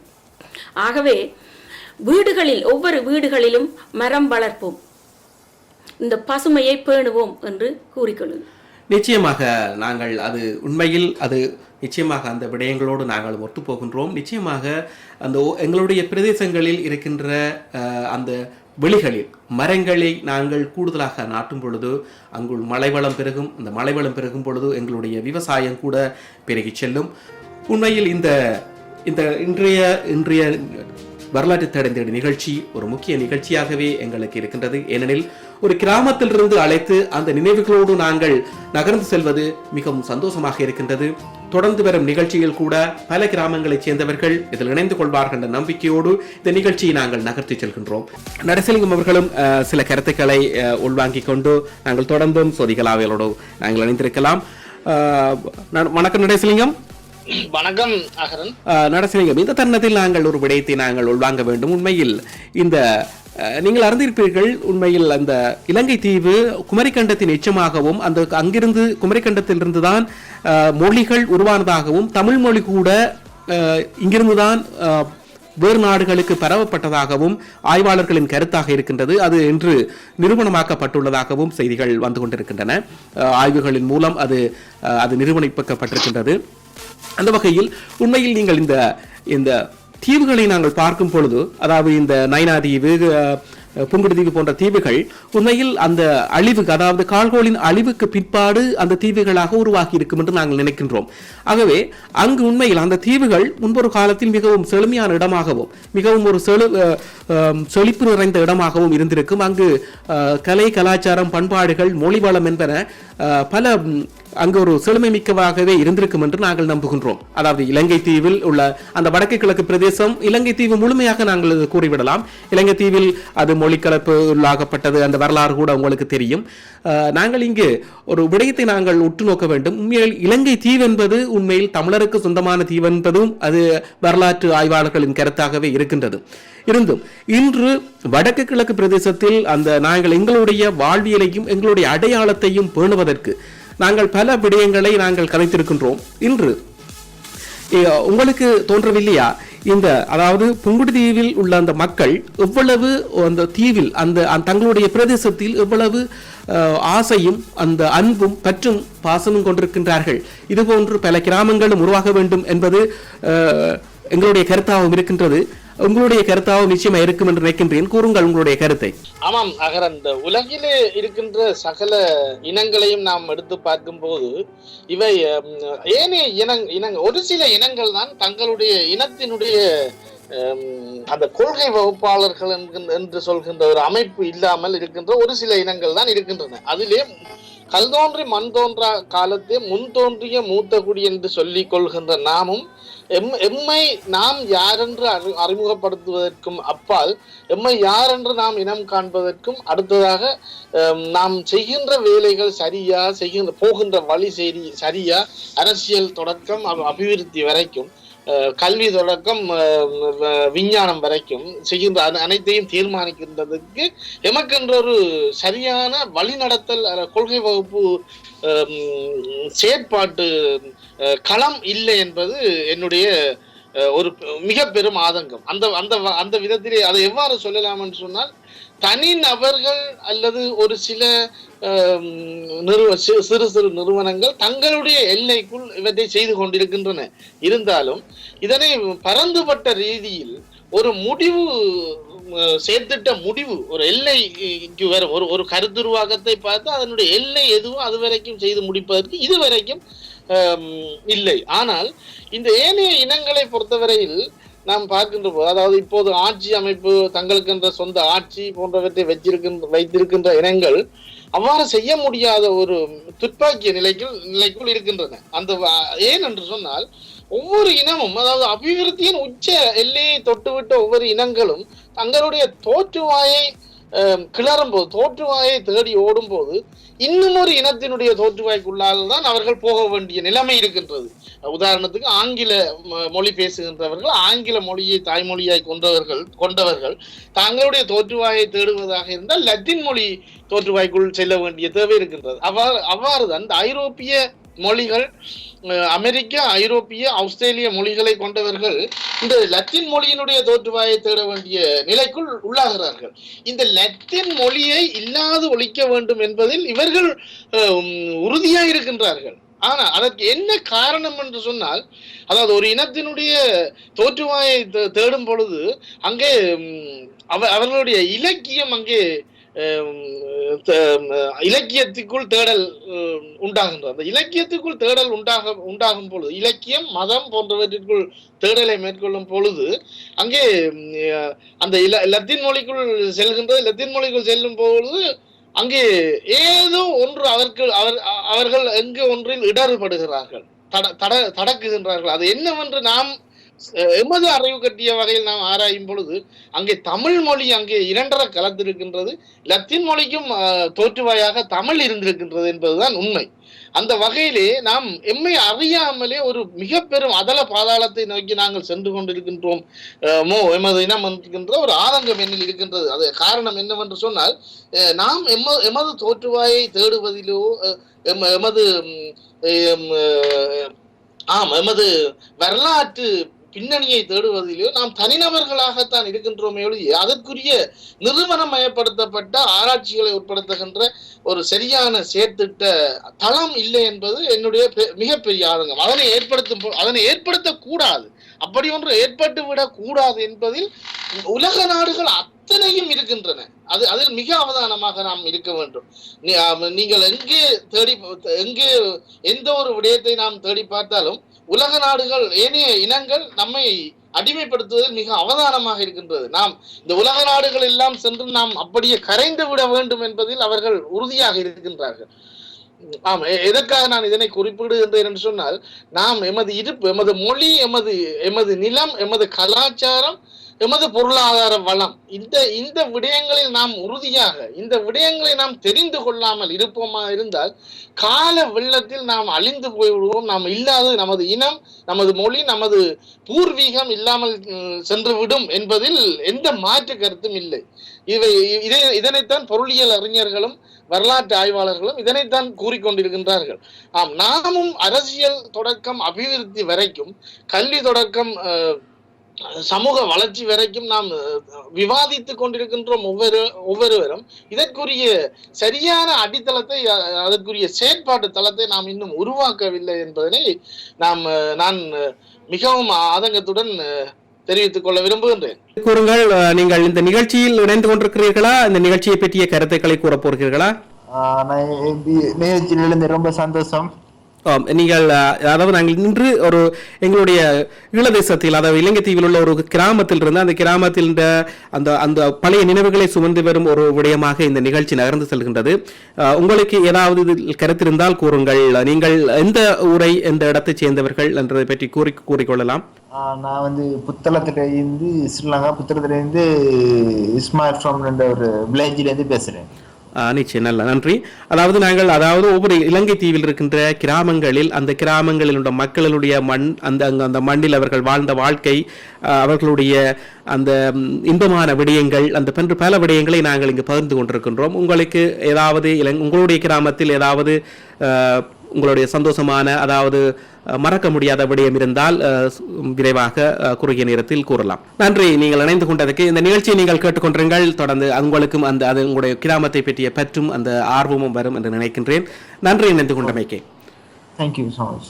தொடர்ந்து நாங்கள் நடசிலிங்கம் சோதிகலாவின் கருத்தை தொடர்ந்து உங்களுடைய கருத்தை உள்வாங்கிக் கொள்ளலாம். உண்மையில் உங்களுடைய கருத்துக்கள் மிகவும் ஒரு அற்புதமான கருத்துக்களாகவே இருக்கின்றன. உண்மையில் நான் இந்த கேள்வியை உங்களோட நாம் கேட்டதுக்கான காரணமே என்னவென்றால், இங்கு இந்த தீவில் இன்று சிறுக ஆரம்பிக்கப்படுகின்றது. இங்குள்ள புலம்பெயர்ந்த தேசத்தில் உள்ள மக்கள் மிகவும் ஆர்வமாக இருக்கின்றார்கள். தங்களுடைய கிராமத்தை பழைய போல் நாங்கள் பார்க்க வேண்டும். அதில் அந்த பழமையிலும் ஒரு புதுமையாக தொழில்நுட்பங்களை உருவாக்கி அந்த கிராமத்தை முன்னேறச் செய்ய வேண்டும் என்று அவர்கள் துடிப்பாக இருக்கின்றார்கள். இது காலப்போக்கில் நீங்கள் நினைப்பது போல், நீங்கள் ஆசைப்படுவது போல் நிச்சயமாக அது ஒரு நிறுவனமயப்பட்ட ஒரு விடயங்களாக அந்த விடயங்கள் வரும். நான் கூறுவது என்னவென்றால், நிறுவனமயப்படுத்தப்பட்டு எங்களுடைய மக்களுடைய வாழ்வியல் முன்னேற்றுவதற்கும், எங்களுடைய கலை கலாச்சாரங்கள் விழுமியங்கள் பாதுகாக்கப்படுவதற்கும் ஒரு நிறுவனமயப்படுத்தப்பட்ட ஒரு அமைப்பின் கீழ் அது ஒழுங்குபடுத்தப்படும். அது நிச்சயமாக வரும் என்ற நம்பிக்கை எங்களுக்கு இருக்கின்றது. ஏனெனில் இங்கு இப்பொழுது இருக்கின்ற அந்த துடிப்பை பார்க்கும் பொழுது அது நிச்சயமாக வரும் என்ற நம்பிக்கை எங்கள் மத்தியில் உருவாக்கி கொண்டிருக்கின்றது. கூறுங்கள் சோதிகளா, தொடர்ந்தும் உங்களுடைய கருத்துக்களை.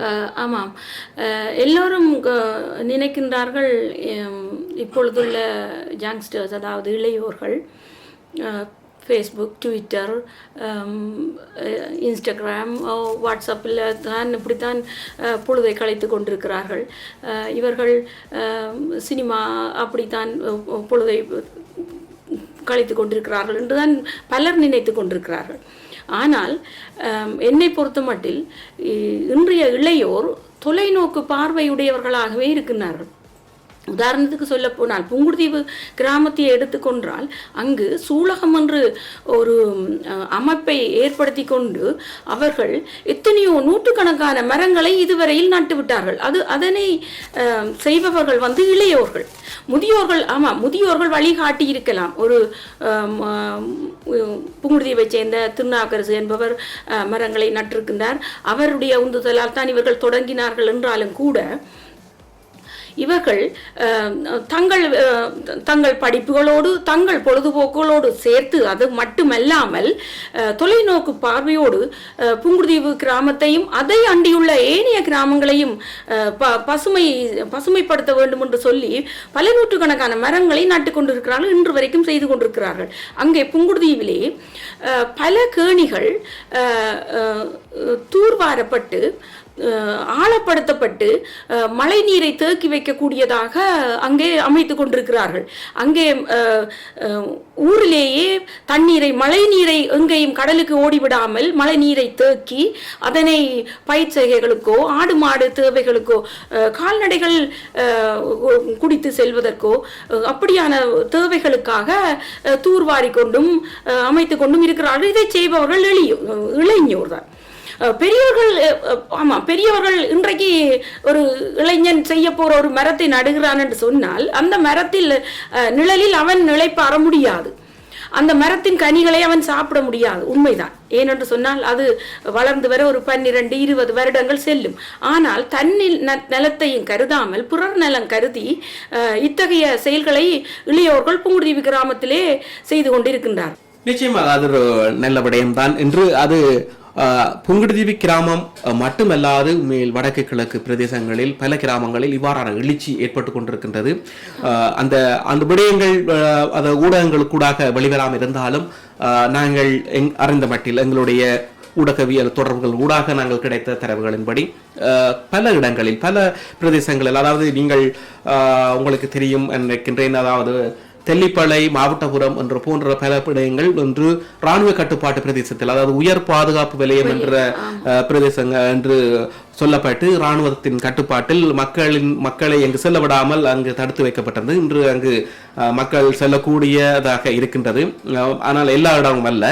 மாவட்டபுரத்தின் அங்காள் மற்ற பகுதிகளில் இன்னும் அது உயர் பாதுகாப்பு வலயமாக இருக்கின்றது. அங்கு மக்கள் செல்லவிடப்பட்ட பிரதேசங்களில் அங்கு துரித கதியில் மக்கள் தங்களுடைய வாழ்வியலை முன்னேற்றுவதற்கான பல வேலை திட்டங்களை இவர்கள் செய்து கொண்டிருக்கின்றார்கள். அது அங்கு சங்கங்கள் உருவாக்கப்பட்டு, கிராம அபிவிருத்தி சங்கங்கள் உருவாக்கப்பட்டு அங்கு வேலை திட்டங்கள் நடைபெற்றுக் கொண்டிருக்கின்றன. அதாவது எந்தவித எதிர்பார்ப்பும் இல்லாத, அதாவது உள்ளூர் அரசியல்வாதிகளில் அல்லது அரசாங்கத்தினுடைய எந்தவித சலுகைகளையும் உதவிகளையும் எதிர்பாராது மக்கள் தங்களுடைய செலவில் அவர்கள் அந்த வேலை திட்டங்களை செய்து கொண்டிருக்கின்றார்கள். புலம்பெயர்ந்த தேசத்திலிருந்து கூட அந்த உதவிகள் அவர்களுக்கு செல்கின்றன. அந்த உதவிகளை கொண்டு அவர்கள் துரித கதியில் தங்களுடைய கிராமங்களை பழைய நிலைக்கு கொண்டு வருவதற்கான வேலை திட்டங்களை அவர்கள் செய்து கொண்டிருக்கின்றார்கள். நிச்சயமாக நாங்கள் இந்த விடயத்தை நாங்கள் எங்களுடைய போராட்டத்தின் அடுத்த கட்ட நகர்வாகவே நாங்கள் இதை பார்க்கின்றோம். ஏனெனில் நாங்கள் அங்கு எங்களுடைய வாழ்வியல் உறுதிப்படுத்தப்பட்டு, எங்களுடைய அந்த இருப்பு உறுதிப்படுத்தப்பட்டு மக்கள் அங்கு செறிவாக வாழ்வதற்கான ஏதுவான நிலை காணப்படும் பொழுது நாங்கள் எங்களுடைய உரிமையை நாங்கள் வென்றெடுப்பதற்கான சாத்தியக்கூறுகள் நிறையவே காணப்படுகின்றன. இன்று உலக பரப்பினுடைய, அதாவது புவி அரசியல் என்று சொல்லப்படுகின்ற ஜியோபொலிட்டிக்கல் என்று சொல்லப்படுகின்ற புவி அரசியல் மாறிக்கொண்டு செல்கின்றது. உலகமெங்கும் அதாவது சுதந்திரம் வேண்டி நிற்கின்ற இனங்கள் சுதந்திரம் அடைந்து கொண்டு போகின்றன. அதற்குரிய சாத்தியக்கூறுகள் இருக்கின்றன. காலப்போக்கில் அதாவது எங்களை எதிர்த்து நின்ற இனம் கூட எங்களுக்கு உரிய வழிவகைகளை விட்டு எங்களை முன்னேறி செல்வதற்கான வழிவகைகளை தானே திறந்துவிடக்கூடிய ஒரு ஏதுவான நிலை வரும் என்று நாங்கள் நம்புகின்றோம். ஏனெனில் புலம்பெயர்ந்த தேசத்தில் இருக்கின்ற எங்களுடைய உறவுகளின் அந்த பலம் அவர்களை அவ்வாறான நிலைக்கு உட்படுத்தும் என்று நாங்கள் நம்புகின்றோம். அதுக்குரிய வேலை திட்டங்கள் உண்மையில் நடைபெற்றுக் கொண்டிருக்கின்றன. அது இயற்கையாகவே உண்மையில் நடைபெற்றுக் கொண்டு திட்டமிடப்பட்டோ அல்லது அந்த வகை செல்லாமல் அது இயற்கையாகவே நடைபெற்றுக் கொண்டு இருக்கின்றது என்றுதான் நான் நம்புகின்றேன். உண்மையில் இந்த வரலாற்று திறந்த நிகழ்ச்சியில் கூட நாங்கள் இவ்வாறு செய்ய வேண்டும் என்று நாங்கள் நினைத்தது இன்று நடைபெற்றுக் கொண்டிருக்கின்றது. எங்கள் மிகவும் சந்தோஷமாக இருக்கின்றது.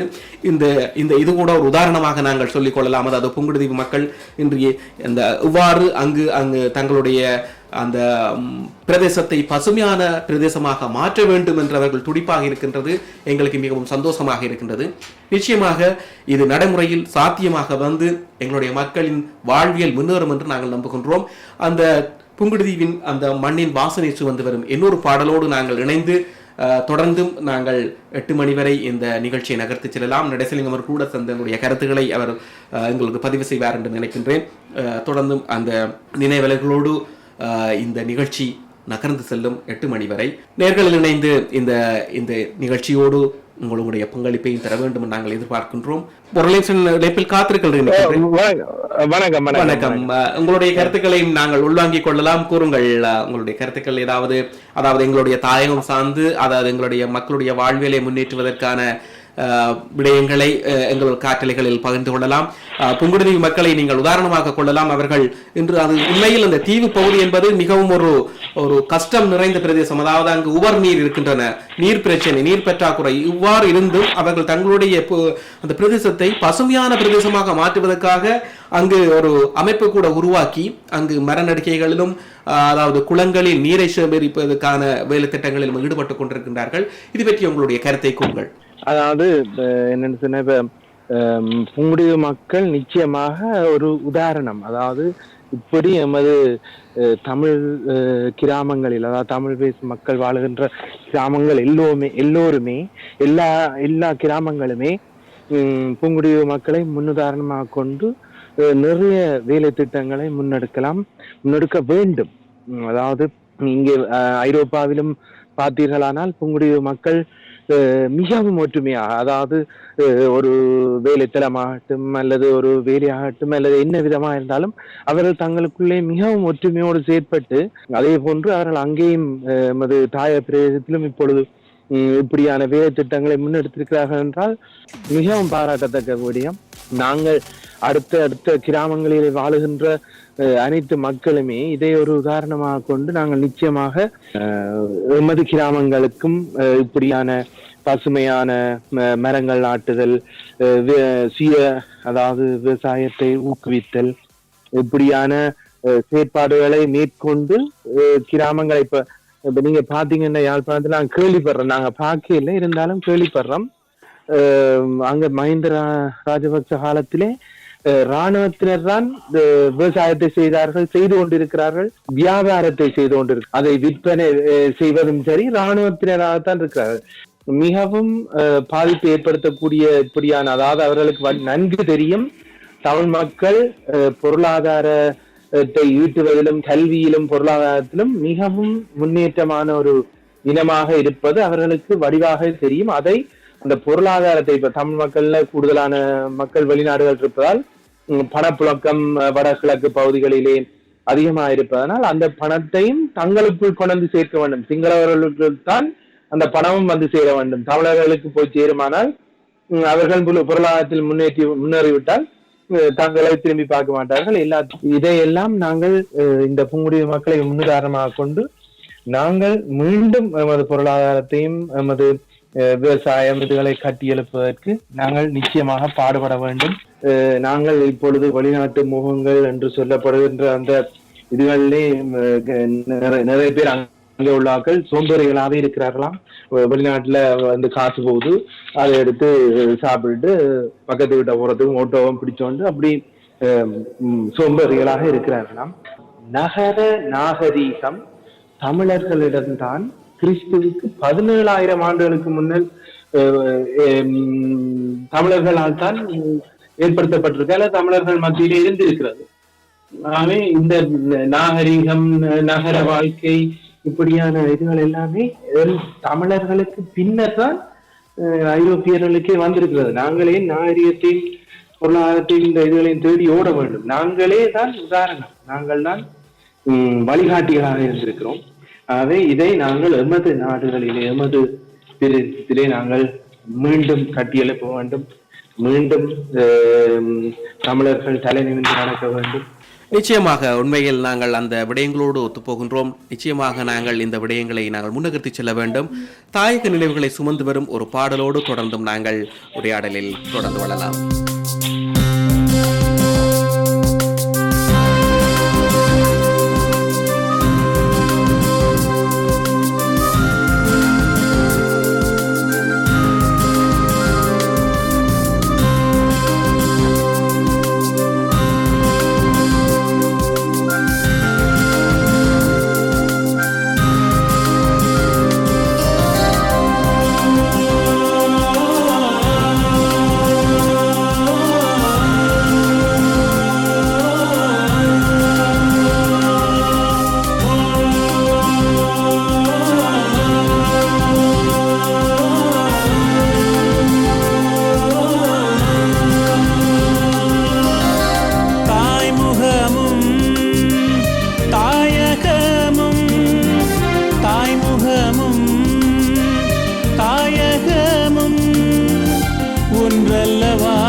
சென்றாலும் தாய் மனம் மறப்பதில்லை.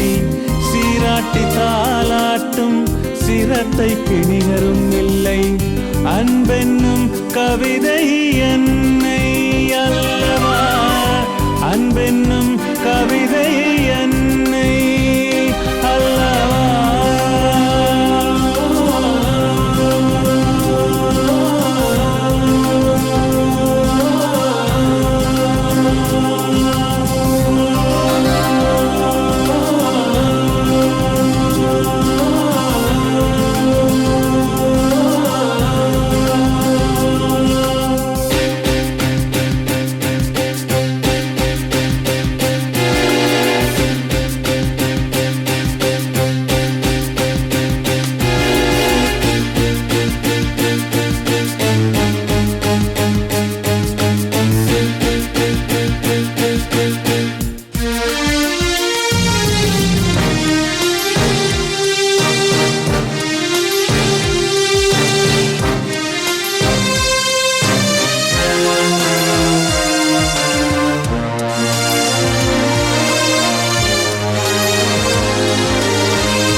உறவென்னும் மொழி தன்னை அறிய வைத்த தெய்வம் நீயே. உறவென்னும் மொழி தன்னை அறிய வைத்த தெய்வம் நீயே. உன் விழி கண்ணீரை நான் மாற்றுவேன், உன் விழி கண்ணீரை நான் மாற்றுவேன். பல திசை பறந்தாலும் என் சிறகு மறந்தாலும், பல திசை பறந்தாலும் என் சிறகு மறந்தாலும், எந்தன் கூடு தாய் நிலமே.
இரவென்னும் துயர் கலைத்தே எந்தன் வாழ்வில் ஒளி தந்தாயே.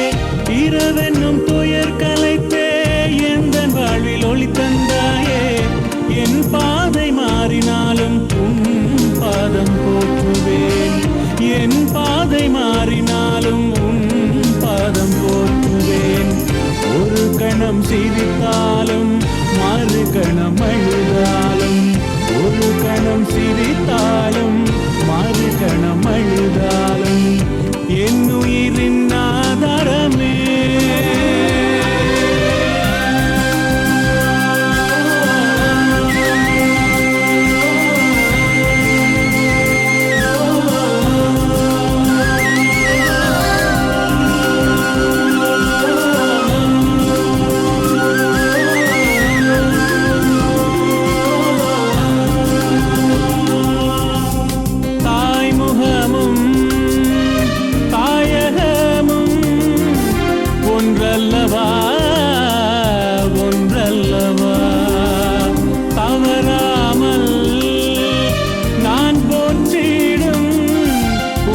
அல்லவா உணர்வல்லவா செய் பிரிந்து சென்றாலும் தாய் மனம் மறப்பதில்லை சீராட்டி தாலாட்டும் சிரத்தைக்கு நிகரும் இல்லை அன்பென்னும் கவிதை அன்னை அல்லவா அன்பென்னும் கவிதை அன்னை அல்லவா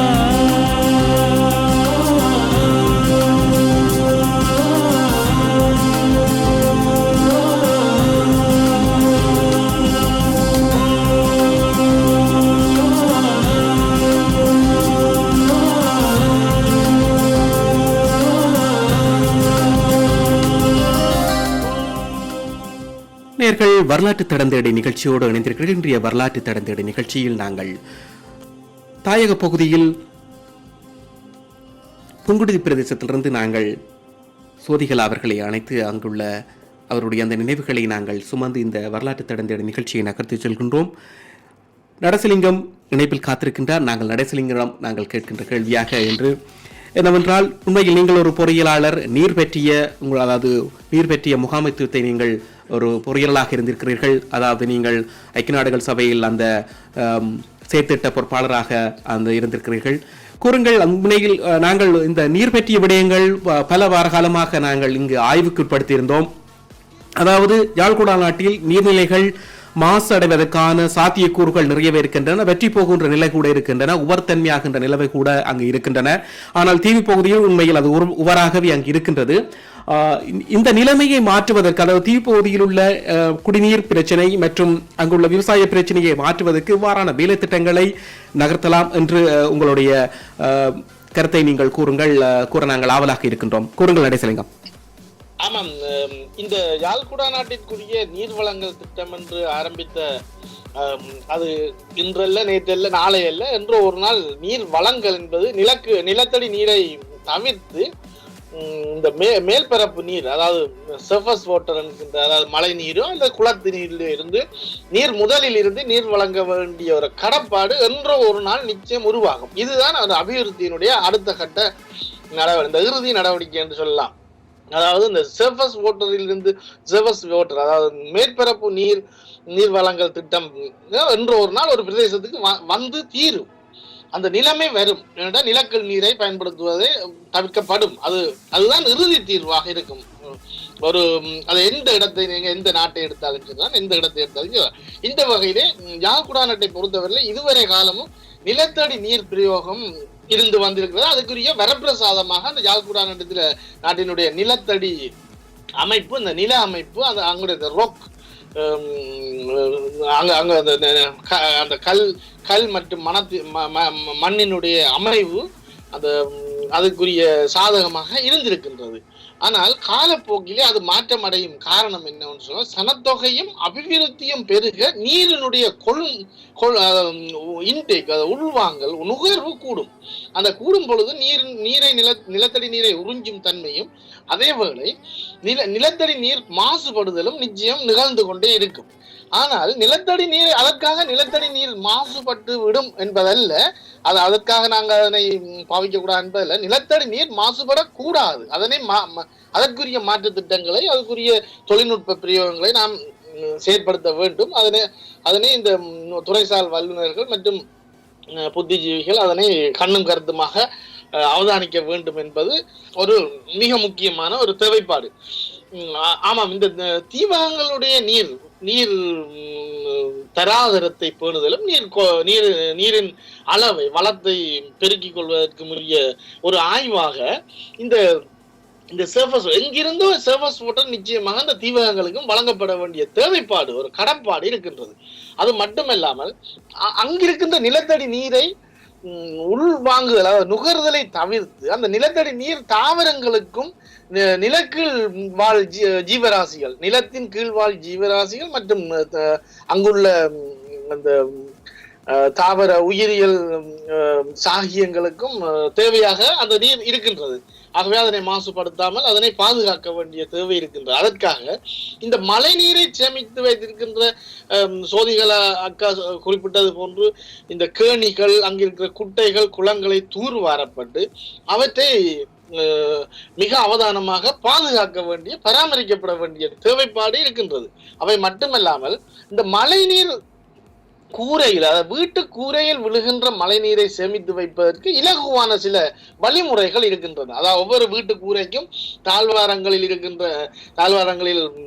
பீலிகளை அமைத்து, அந்த பீலிகளை ஒரு குழாயூடாக இணைத்து சாதாரணமான ஒரு மேசன் தொழிலாளி செய்யக்கூடிய குடங்கள் போன்று அல்ல தாங்கிகள் போன்று இந்த கம்பி வலை மற்றும் சீமெந்து மணல் கலவையை கொண்டே அதனை தயாரித்துக் கொள்ளலாம். மிக பாரிய தாங்கிகளை அல்லது தயாரித்துக் கொள்ளலாம்.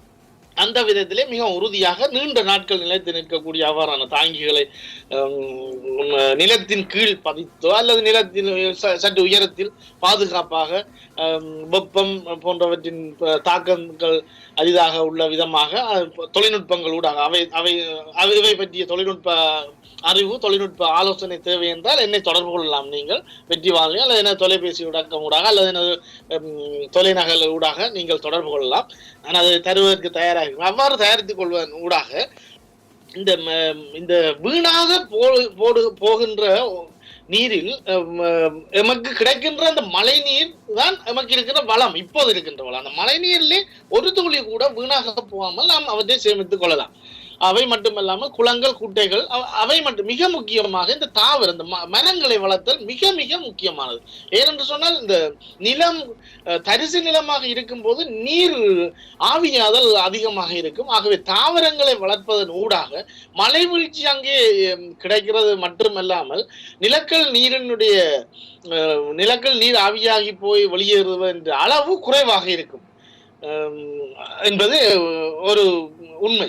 ஆகவே இந்த மரங்களை வளர்ப்பது மிக மிக அத்தியாவசியமான தேவையாக இருக்கின்றது. அடுத்ததாக என்றும் ஒரு நாள் அங்கே இந்த சர்ஃபேஸ் வாட்டர், அந்த நிலமேற்பரப்பு நீர் அங்கே சப்ளை, அதாவது வழங்கக்கூடிய ஏற்பாடுகள் நடைபெறும் என்பதை அவர்கள் நம்பி இருக்கலாம். காரணம் என்னவென்று சொன்னால் அவை அபிவிருத்தியும் வளர, சனத்தொகையும் பெருக, அபிவிருத்தி அதாவது கைத்தொழில் அமைப்புகள், கைத்தொழில் உற்பத்தி சாலைகள் பெருக இந்த நீரினுடைய தேவை கூடும் போது நீர் அங்கே வந்து சேர்வதற்குரிய சாத்தியக்கூறு. இவை பற்றி நாங்கள் கடந்த நிகழ்ச்சிகளில் நாம் எங்கிருந்து நீர் கொண்டு வரலாம் என்பதை பற்றியும், எவ்வாறு அந்த நீர்நிலைகளை நாங்கள், அதாவது கிளாலி கடனில் ஏரியை எவ்வாறு நன்னீராக மாற்றுவது போன்ற திட்டங்களை, முன்மொழிவுகள் எல்லாம் நான் மேலோட்டமாக வெற்றி வானொலியூடாக தெரிவித்திருக்கின்றேன். அவை அடுத்த வரும் நாட்களில் சில வாரங்களுக்குள் அவை இன்னும் தரமாக செயல்படுத்தப்பட்டு யூடியூப் அல்லது வாரான இதுகளுக்குள் வெளிவரும் என நான் நினைக்கின்றேன். அவை வெளிவரும் போது மக்கள் நேயர்கள் அதனை வாசித்து அதை கேட்டு அறிந்து கொள்ளலாம். ஆமா, அந்த அவ்வாறான செயற்திட்டங்கள் நடைபெறும். இந்த நிலத்தடி நீர் மாசுபடுகின்றது. அதாவது இந்த சுன்னாகத்தில் இருக்கின்ற அந்த அந்த ஹைட்ரோ மன்னிக்க வேண்டும், அந்த மின்பரப்பாகி ஊடாக, இயந்திர மின்பரப்பாகி ஊடாக மின்சாரம் வழங்குவ அதில் இருக்கின்ற அந்த கழிவு எண்ணெய் சென்று நிலத்தடி நீரை மாசுபடுத்துறது சம்பந்தமாக நாங்கள் சென்ற வாரங்களில் அதனை சற்று நாங்கள் ஓரளவு விரிவாக பார்த்திருந்தோம். அதனுடைய மிகுதியை அடுத்த வாரம் நாம் தொடரலாம் என்று நான் நினைக்கின்றேன். ஆமா, அந்த வகையிலே அந்த நிறுவனம் அங்கே அதனை அந்த மின்சாரம் வளங்களை பொருட்படுத்தி செயற்படுத்திய அந்த தனியார் நிறுவனம் மிக மிக ஒரு வேண்டத்தகாத சர்வதேச குற்றவியல் செயற்பாடை அதில் செய்திருக்கிறதாக நான் அறிகின்றேன். அவை பற்றிய சிறிது ஆய்வும் அவை பற்றிய தகவல்களை நான் பெற்றுக் கொண்டிருக்கின்றேன். அடுத்த வாரங்களில் அதனை தெளிவுபடுத்துவேன். இவை பற்றிய முன்னேற்பாடான நடவடிக்கைகளை மேற்கொள்கிற அமைப்புகள், அங்கே களத்தில் இருக்கின்ற அமைப்புகள் சர்வதேச நீதிமன்றங்களில் அந்நிறுவனங்களுக்கு எதிராகவும் அரசுக்கு எதிராகவும் வழக்குகளை தொடுக்க வேண்டும் என்பது எனது கோரிக்கையாக இருக்கின்றது. காரணம் என்னவென்று சொன்னால், இந்த நிலத்தடி நீர் மிக மிக பாரதூரமான அளவு பாதிக்கின்ற வேலை திட்டங்களை அந்த நிறுவனம் செயற்படுத்தி இருக்கின்றதாக அறியப்படுகின்றது. சுமார் 50-60 அடி ஆழத்திற்கு ஆழ்துளை கிணறுகளை அமைத்து அதன் ஊடாக இந்த கழிவு எண்ணெயை நிலத்திற்குள் செலுத்தி இருக்கின்றார்கள். இது எவ்வளவு ஒரு பாரதூரமான சர்வதேச வளங்களை பாதிக்கின்ற சர்வதேச குற்றமாக இது கருதப்படுகின்றது. இவை பற்றி சட்ட வல்லுநர்கள் ஆராய்ந்து இவை பற்றிய தகவல்களை திரட்டி கொண்டு இதனை இனிமேலும் நடக்காமல் தடுப்பதற்கும் மற்றும் இவை நடந்ததற்குரிய பரிகாரமாக என்னென்ன செய்யலாம் அதனை சர்வதேச நீதிமன்றங்களில் வழக்கு தொடுப்பதன் ஊடாகத்தான் இதனை மீண்டும் நாம் இதனை நிவர்த்தி செய்து கொள்வதற்கு, இதனை பரிகரிப்பதற்கு, இந்த மாசுபட்ட நீரினை மீண்டும் சுத்தப்படுத்திக் கொள்வதற்கு என்ன செய்யலாம் என்பதற்கு இவை சாதாரண இலங்கையின் பொருளாதாரத்தால் முடியாத ஒரு செயற்திட்டமாக இதனை சர்வதேச ரீதியில் அணுகி சர்வதேச நிறுவனங்கள், ஐக்கிய நாடுகள் சபை போன்றவை இதனை தலையிட்டு இவ்வாறு அந்த பரிகரிப்பு வேலையை செய்ய வேண்டிய தேவைப்பாடு அங்கே இருக்கின்றது. இல்லாது விட்டால் நாம் மிக பாரதூரமான பின் விளைவுகளை நாம் எதிர்நோக்க வேண்டிய நிலைமைகள் உருவாகும் என்பதனை நான் இங்கே வலியுறுத்தி தெரிவித்துக் கொள்ள விரும்புகின்றேன். நிச்சயமாக நடேசலிங்கம், நாங்கள் அந்த தீர்வக்குடி நீங்கள் கூறியிருந்தீர்கள், அதாவது தீவ பகுதியில் நீங்கள் அந்த நிலக்கீழ் நீரை எவ்வாறு பாதுகாக்க வேண்டும், எவ்வாறு அதனை அந்த மக்கள் அதனை பாவனைக்கு எடுக்காமல் அந்த அங்குள்ள தாவரங்கள் இயற்கை வளங்களுக்கு இயற்கைக்கு அதை பயன்படுத்த வேண்டும் என்று நீங்கள் கூறியிருந்தீர்கள். நிச்சயமாக அது உண்மையான விடயமாகத்தான் இருக்கின்றது. அதைத்தான் இந்த புத்தகத்தினூடாக நினைவுகளும் கனவுகளும் என்ற இந்த புத்தகத்தினூடாக அங்குள்ள இளைஞர்கள் சேர்ந்து அமைக்கப்பட்ட அந்த ஒரு அமைப்புகளூடாக அவர்கள் அங்கு மரங்களை நாட்டி குளங்களை தூர்வாரி அந்த கேணிகளை தூர்வாரி அந்த நீர்களை சேமித்துக் கொண்டிருப்பதாக சோதிகள் அவர்கள் கூறியிருந்தார். உண்மையில் அது வரவேற்கப்பட வேண்டிய விடயமாக இருக்கின்றது. நாங்கள் ஆய்வுக்குட்படுத்திய அந்த விடயத்தை அவர்கள் அங்கு செய்து இருக்கிறார்கள். உண்மையில் நாங்கள் சந்தோஷப்படக்கூடிய விடயமாகத்தான் இருக்கின்றது. நாங்கள் இறுதியாக இந்த நிகழ்ச்சியை நெருங்கிக் கொண்டிருக்கின்றோம். இறுதியாக சோதிகள் அவர்களுடன் நாங்கள் இணைய போகின்றோம். சோதிகள் அவர்களுடன் நாங்கள் கேட்கின்ற கேள்வியாக இன்றைய அந்த கேள்வி, அதாவது உங்களுடைய கிராமத்தில் நீங்கள் அனுபவித்த அந்த விடயங்களை நீங்கள் எங்களோடு பகிர்ந்து கொண்டீர்கள். நிறைய விடயங்கள் எங்களுக்கு பகிர்ந்து கொண்டிருக்கீர்கள். இந்த புத்தகத்தினூடாக கூட நான் பல விடயங்களை இங்கு நான் பார்த்திருந்தேன். அதாவது தமிழை வளர்க்க வேண்டும், தமிழை நாங்கள் மறந்தால், எங்களுடைய மொழியை இழந்தால் எங்களுடைய அடையாளத்தை நாங்கள் இழந்து விடுவோம் என்று அவர் உறுதியாக கூறியிருக்கின்றார். அது உண்மையான விடயமாக இருக்கின்றது. நிச்சயமாக நாங்கள் அதில் கவனம் செலுத்த வேண்டும். இரண்டாவதாக அவருடைய அந்த புத்தகத்தில் பசுமை என்பதை அவர் மிகவும் ஆணித்தரமாக கூறியிருக்கின்றார். உண்மையில் நாங்கள் ஆய்வு செய்த விடயங்களோடு அது ஒத்துப்போகின்றது. நிச்சயமாக அந்த பசுமை வேண்டும். அதாவது அங்கு தாவரங்கள் வளர்க்கப்பட்டு அந்த நிலம் தாவரங்கள் வளர்க்கப்பட்டால் அந்த நிலம் ஒரு பசுமையான நிலமாக வருவதற்கான சாத்தியக்கூறு நிறைய இருக்கின்றார். மழை வளம் கூட வரும். நடேசலிங்கம் அவர்கள் கூறியது போல் அந்த மழை மட்டுமல்ல, அந்த தாவரங்கள் வளர்க்கப்படும் பொழுது அங்கு அந்த வறண்ட பூமி பசுமையான பூமியாக, அதாவது அந்த நீர்த்தன்மை உள்ள பூமியாக அந்த பூமி மாறும். அப்பொழுது அதை வளங்கொழிக்கும் அந்த பூமியா மண்ணாக அந்த மண் மாறும் என்று அவர் கூறியிருந்தார். அங்கு அபிவிருத்தி ஒன்று நடைபெறும் பொழுது, மிகப்பெரிய அபிவிருத்தி நடைபெறும் பொழுது வேறு பிரதேசங்களிலிருந்து நீர் கொண்டு வரப்பட்டு அந்த அபிவிருத்தி மேற்கொள்ளப்படும். அப்பொழுது அங்கு இன்னும் செழிப்பான இடமாக அது மாறுவதற்கான சாத்தியக்கூறுகள் நிறையவே இருக்கின்றன. உண்மையில் அதற்குரிய வளங்கள் கூட எங்களுக்கு நிறையவே இருக்கின்றது. நான் கூறுவது என்னவென்றால், நாங்கள் அதாவது இந்த அரேபிய நாடுகளை நீங்கள் பார்ப்பீர்களானால், அரேபிய நாடுகள் உண்மையில் அது அங்கு அந்த எண்ணெயின் மூலம் அந்த ஒரு செல்வம் கொளிக்கின்ற பூமியாக காணப்படுகின்றது. இருந்தாலும் அங்கு நீர் என்பது உவர் நீராகத்தான் இருக்கின்றது, நீரே இல்லை. அவர்கள் கடல் நீரை சுத்திகரித்து அவர்கள் அங்கு தங்களுடைய பாவனையை செய்கின்றார்கள். நிறைய பேருக்கு தெரியாது. அதாவது இந்த அரேபிய நாடுகள் ஒரு பாலைவனம் போலதான் காட்சியளிக்கும் என்று அவர் நிறைய பேர் இருக்கின்றார்கள். நான் அந்த அரேபிய நாடுகளில், அதாவது அரேபிய நாடுகளில் உலாவி இருக்கின்றேன் என்னுடைய வேலை காரணமாக. அங்கு அந்த இடங்கள், அதாவது அரேபிய நாடுகளுடைய நகரங்கள் மிகவும் பசுமையான நகரங்கள் போல், அதாவது நாங்கள் எங்களுடைய பிரதேசங்களில் அப்படியான பிரதேசங்களை காண முடியாது. அவ்வாறு அவர்கள் அந்த பிரதேசங்களை வைத்திருக்கின்றார்கள். அந்த நீரை அவர்கள் அங்கு நாடு அபிவிருத்தி அடைந்து கொண்டு செல்வதனால் அவர்கள் கடல் நீரிலிருந்து எடுத்து அதை உவர் நீரை நன்னீராக மாற்றி அவர்கள் தாவரங்களை வளர்த்து பசுமையான பிரதேசமாக வைத்திருக்கின்றார்கள். ஏன் எங்களால் அதை செய்ய முடியாது? நிச்சயமாக செய்ய முடியும். அதுக்குரிய வளமும் இருக்கின்றது, அதுக்குரிய பொருளாதார வளமும் எங்களிடம் இருக்கின்றது. அதனை நாங்கள் பன்முகப்படுத்த வேண்டும். அந்த வளத்தை பன்முகப்படுத்தும் பொழுது எங்களுடைய பிரதேசங்கள் வளங்கொழிக்கும் பிரதேசமாக மிகவும் ஒரு செல்வ கொழிப்பு இருக்கின்ற பிரதேசமாக அது மாறும் என்ற நம்பிக்கை எங்களுக்கு இருக்கின்றது. அதனை புலம்பெயர்ந்த மக்களும் உணர்ந்து இந்த காலத்தில் அவர்கள் வாழ்கின்ற இந்த சந்தையினர் தான் அதனை செய்ய முடியும். அடுத்த சந்தையினர் அவர்கள் அதனை செய்வதற்கான வாய்ப்புகள் மிக குறைவாகத்தான் இருக்கும். ஏனெனில் இங்குள்ள சட்டங்களும் அவர்களுக்கு அந்த கல்வி, அதாவது அவர்கள் அடிப்படையாக ஊட்டப்படுகின்ற கல்வியும் அதற்கு இடம் கொடுக்காது. அவர்கள் ஏன் என்ற கேள்வியைத்தான் அவர்கள் கேட்பார்கள். நாங்கள் உழைக்கின்ற பணம் ஏன் அங்கு செல்ல வேண்டும் என்று கேட்பார்கள். உண்மையில் இங்குள்ள சட்டங்கள், அதுக்குரிய கல்வி முறைகள் அவ்வாறுதான் அவர்களுக்கு ஊட்டப்படுகின்றது. ஆகவே இன்றைய நாங்கள் வாழுகின்ற இந்த சந்ததியினர் தான் எங்களுடைய தாயக மக்களுக்கு உதவிகளை புரிவதென்பது முரளி நடேசன் கூறியிருந்தார், பணத்தை அனுப்பிவிட்டு இருந்தால் போதுமானதல்ல. பணத்தை அனுப்பிவிட்டால் அவர்கள் அங்கு அந்த பணத்தை கொண்டு தங்களுடைய ஜீவனத்தை நடத்திவிட்டு அவர்கள் சோம்பறிகளாக மாறிவிடுவார்கள்.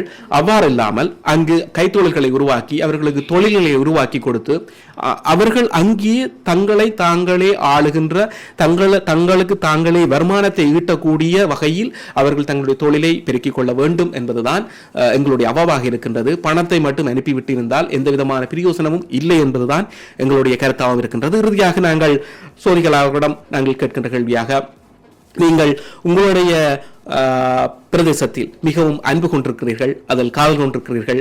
உண்மையில் ஒரு மண்ணின் மீது காதல் கொண்டு இருக்கின்ற ஒருவர், உங்களுடைய மக்கள் கூட, அதாவது பூங்குடி மக்கள் கூட அவர் முரளி நடேசன் அவர்கள் கூறியிருந்தார், மிகவும் கடினப்பட்டு உழைத்து முன்னேறி வருகின்ற ஒரு மக்களாகத்தான் இருக்கின்றார்கள்.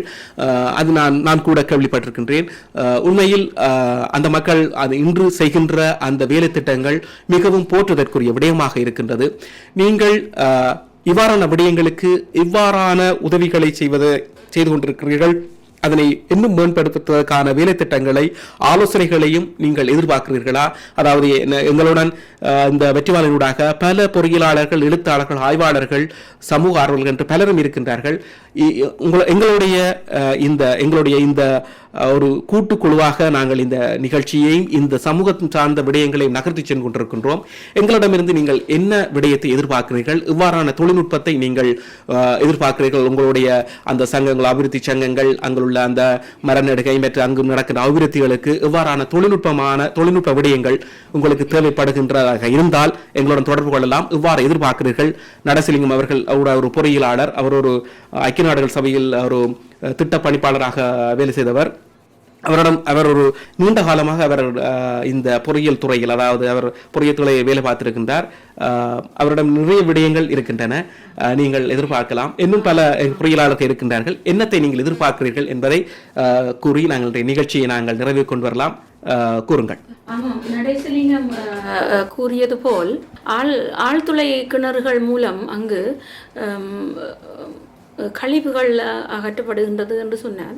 ஆமாம், அது என்னவென்றால் அந்த மிதேன் வாயு தண்ணியுடன் கலக்கின்றது.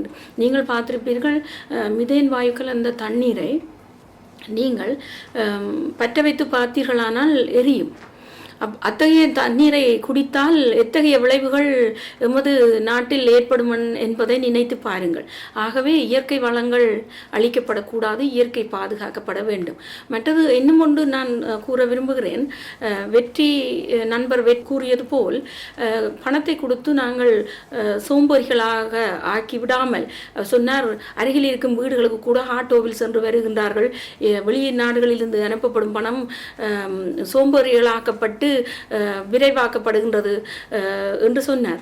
ஆமாம், நானும் அதை ஒத்துக்கொள்கின்றேன். ஏனென்று சொன்னால் நூலாசிரியர் கூறியிருக்கின்றார், மக்களுக்கு விழிப்புணர்வை ஏற்படுத்துவதற்கு, அவர்களது ஆற்றலை மேம்படுத்துவதற்கும் வங்கி கடன்கள் அல்லது வட்டியில்லா கடன்களை அவர்களுக்கு கொடுக்க வேண்டும். நாங்கள் இப்பொழுது வெளிநாடுகளில் இருந்து அவர்கள் துன்பப்படுகிறார்கள் என்றால் நாங்கள் ஏற்கனவே ஒரு ஏக்கத்தில் இருக்கின்றோம். நாட்டை விட்டு வந்த ஏக்கத்தில் இருப்பவர்கள் அவர்களது கவலை அறிந்தவுடன் என்ன வித கஷ்டத்தில் இருந்தாலும் பணத்தை அனுப்பி விடுகின்றோம். அதை அவர்கள் ஈஸியாக பயன்படுத்தி கொண்டு சோம்பேறிகளாக மாறிவிடுகிறார்கள்.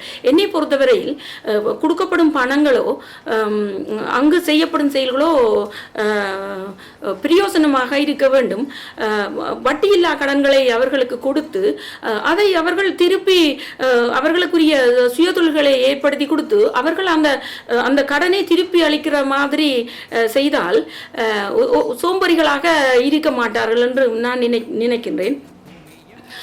அடுத்து நூலாசிரியர் கூறியது போல் அவரது பசுமை புங்குடுதீவில் பேணப்பட்டு வருகின்றது. புங்குடுதீவில் முற்று முழுதாக நன்னீர் இல்லை என்று கூறிவிட முடியாது. சில இடங்களில் நன்னீர் இல்லை. ஆனால் அங்குள்ள மக்கள் அங்குள்ள கிணற்று நன்னீரை எடுத்துத்தான் அங்கு தங்களது குடிநீர் தேவையை பூர்த்தி செய்து கொண்டு இருக்கின்றார்கள். சில இடங்களில் தான் தண்ணீர் இல்லை. அப்படியான இடங்களிலும் நன்னீர் பெருக வேண்டும் என்பதற்கான திட்டம் தான் இந்த சூலகம் அமைப்பும் செய்து கொண்டிருக்கக்கூடிய வேலைகள் அங்கு நடந்து கொண்டிருக்கின்றது. அதை நூலாசிரியர் எல்லாருக்கும் தனது நினைவுகளூடாக அது கனவுகளாக போய்விடாமல் கட்டியெழுப்பப்பட வேண்டும் என்று விரும்புகின்றார். அவரது நூல் வெளியீடு வரும் சனிக்கிழமை 14ஆம் தேதி, பிப்ரவரி மாதம் 14ஆம் தேதி சனிக்கிழமை ஐயப்பன் கோயில் மண்டபத்தில், அதாவது ஹரோ மேன்சன் ரோட்டில் உள்ள ஐயப்பன் கோயில் மண்டபத்தில் நூல் வெளியீடு செய்ய இருக்கின்றார்கள். அதை எடுத்து செய்கின்றார் திரு தர்மராஜா குபேரன் என்பவர். இளையோர் அமைப்புடன் சேர்ந்து நடத்த உள்ளார். நண்பர்களே, உறவுகளே, எண்ணூர் மக்களே, புண்ணியம் கோடி செய்திருந்தால் நீ புங்குடுதீவில் பிறந்திருப்பாய் என்று நாம் எல்லோரும் கூறிக்கொள்கின்றோம். இந்நூலாசிரியரின் கருத்துப்படி அவர் தனது நினைவுகளை கனவுகளாய் ஆகவிடாமல் உங்கள் எல்லோருக்கும் சென்று சேர வேண்டும் என்று விரும்புகின்றார். நீங்கள் எல்லோரும் அந்த புத்தக வெளியீட்டில் கலந்து கொள்ளுமாறு திரு சுப்பிரமணியம் கருணாகரன் நூலாசிரியர் குடும்பத்தின் சார்பாக கேட்டுக்கொள்ளுகின்றேன். அதன்படி சூவி சொல்லி இருக்கின்றார். அட மானிடனே, ஈரமற்று போனதடா என் நிலம், அட மானிடனே காதல் செய்வாய், எல்லோரும் ஊர் நிலத்தை காதலிப்போம், ஊர் நிலத்தை காதல் செய்வோம். நீ நிற்கும் இடம் நிழலற்று போனதா, வெயில் நீ நின்ற இடம் வெயிலால் காய்ந்து போய்விட்டதா, ஒரு நேச மரம் ஒன்றை நாட்டுவாய், மானிடனே நேச மரம் ஒன்றை நாட்டுவாய் என்று கேட்டுக்கொண்டு, வெற்றி வானொலி எனக்கு இத்தகைய அருமையான வாய்ப்பை தந்து எனது புங்குடுதீவு மக்கள் சார்பாகவும் நூலாசிரியர் திரு கருணாகரன் சார்பாகவும் இந்த வாய்ப்பை எனக்கு நல்கியமைக்காக எனது நன்றியையும் வணக்கத்தையும் தெரிவித்துக் கொண்டு திரு வேணு அவர்களுக்கும் எனது நன்றியை தெரிவித்துக் கொள்கின்றேன். நன்றி, வணக்கம். நன்றி சோதிகலா அவர்கள். இன்றைய நிகழ்ச்சியை நாங்கள் நிறைவு கொண்டிருக்கின்றோம். எங்களோட இணைந்து பல கருத்துக்களை தந்த முரளி நடேசன் மற்றும் நடேசலிங்கம் அவர்களும் நன்றியை தெரிவித்துக் கொண்டு, நன்றி நடேசலிங்கம் மற்றும் முரளி நடேசன் தெரிவித்துக் கொண்டு இன்றைய நிகழ்ச்சியை நாங்கள் நிறைவுக்கு கொண்டிருக்கின்றோம். மீண்டும் ஒரு வெற்றியின் வரலாற்று தடந்தேடி நிகழ்ச்சியோடு இணையும் வரை உங்களிடம் விடைபெற்றுச் செல்ல போகின்றோம். நன்றி நேர்களே. மீண்டும் இணையும் வரை உங்கள் அகரன். நன்றி நேர்களே. பூமியம்மா பூமியம்மா புன்னகையை எங்கொழிச்சாய், சிரிச்ச வயல்கள் எல்லாம் நீரு பூத்து கிடக்குதம்மா. பூமியம்மா பூமியம்மா புன்னகையை எங்கொழிச்சாய், சிரிச்ச வயல்கள் எல்லாம் நீரு பூத்து கிடக்குதம்மா.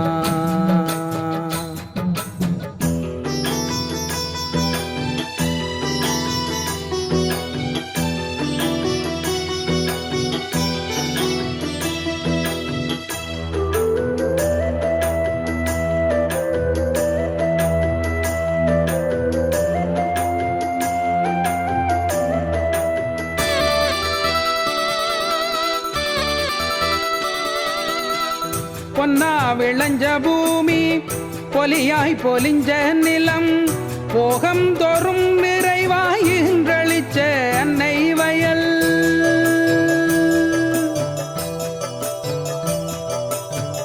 பொன்னா விளைஞ்ச பூமி, பொலியாய் பொலிஞ்ச நிலம், போகம் தோறும் நிறைவாயின்றளிச்ச அன்னை வயல். தரிசுபத்தி கிடக்குதம்மா, எங்க வயிறு போல காயுதம்மா. சுடடிச்சு பொலிஞ்ச களம் சுடுகாடாய் போச்சுதம்மா, சுடடிச்சு பொலிஞ்ச களம் சுடுகாடாய் போச்சுதம்மா. பூமியம்மா பூமியம்மா நகையை எங்கொழிச்சாய், சிரிச்ச வயல்கள் எல்லாம் நீரு பூத்து கிடக்குதம்மா.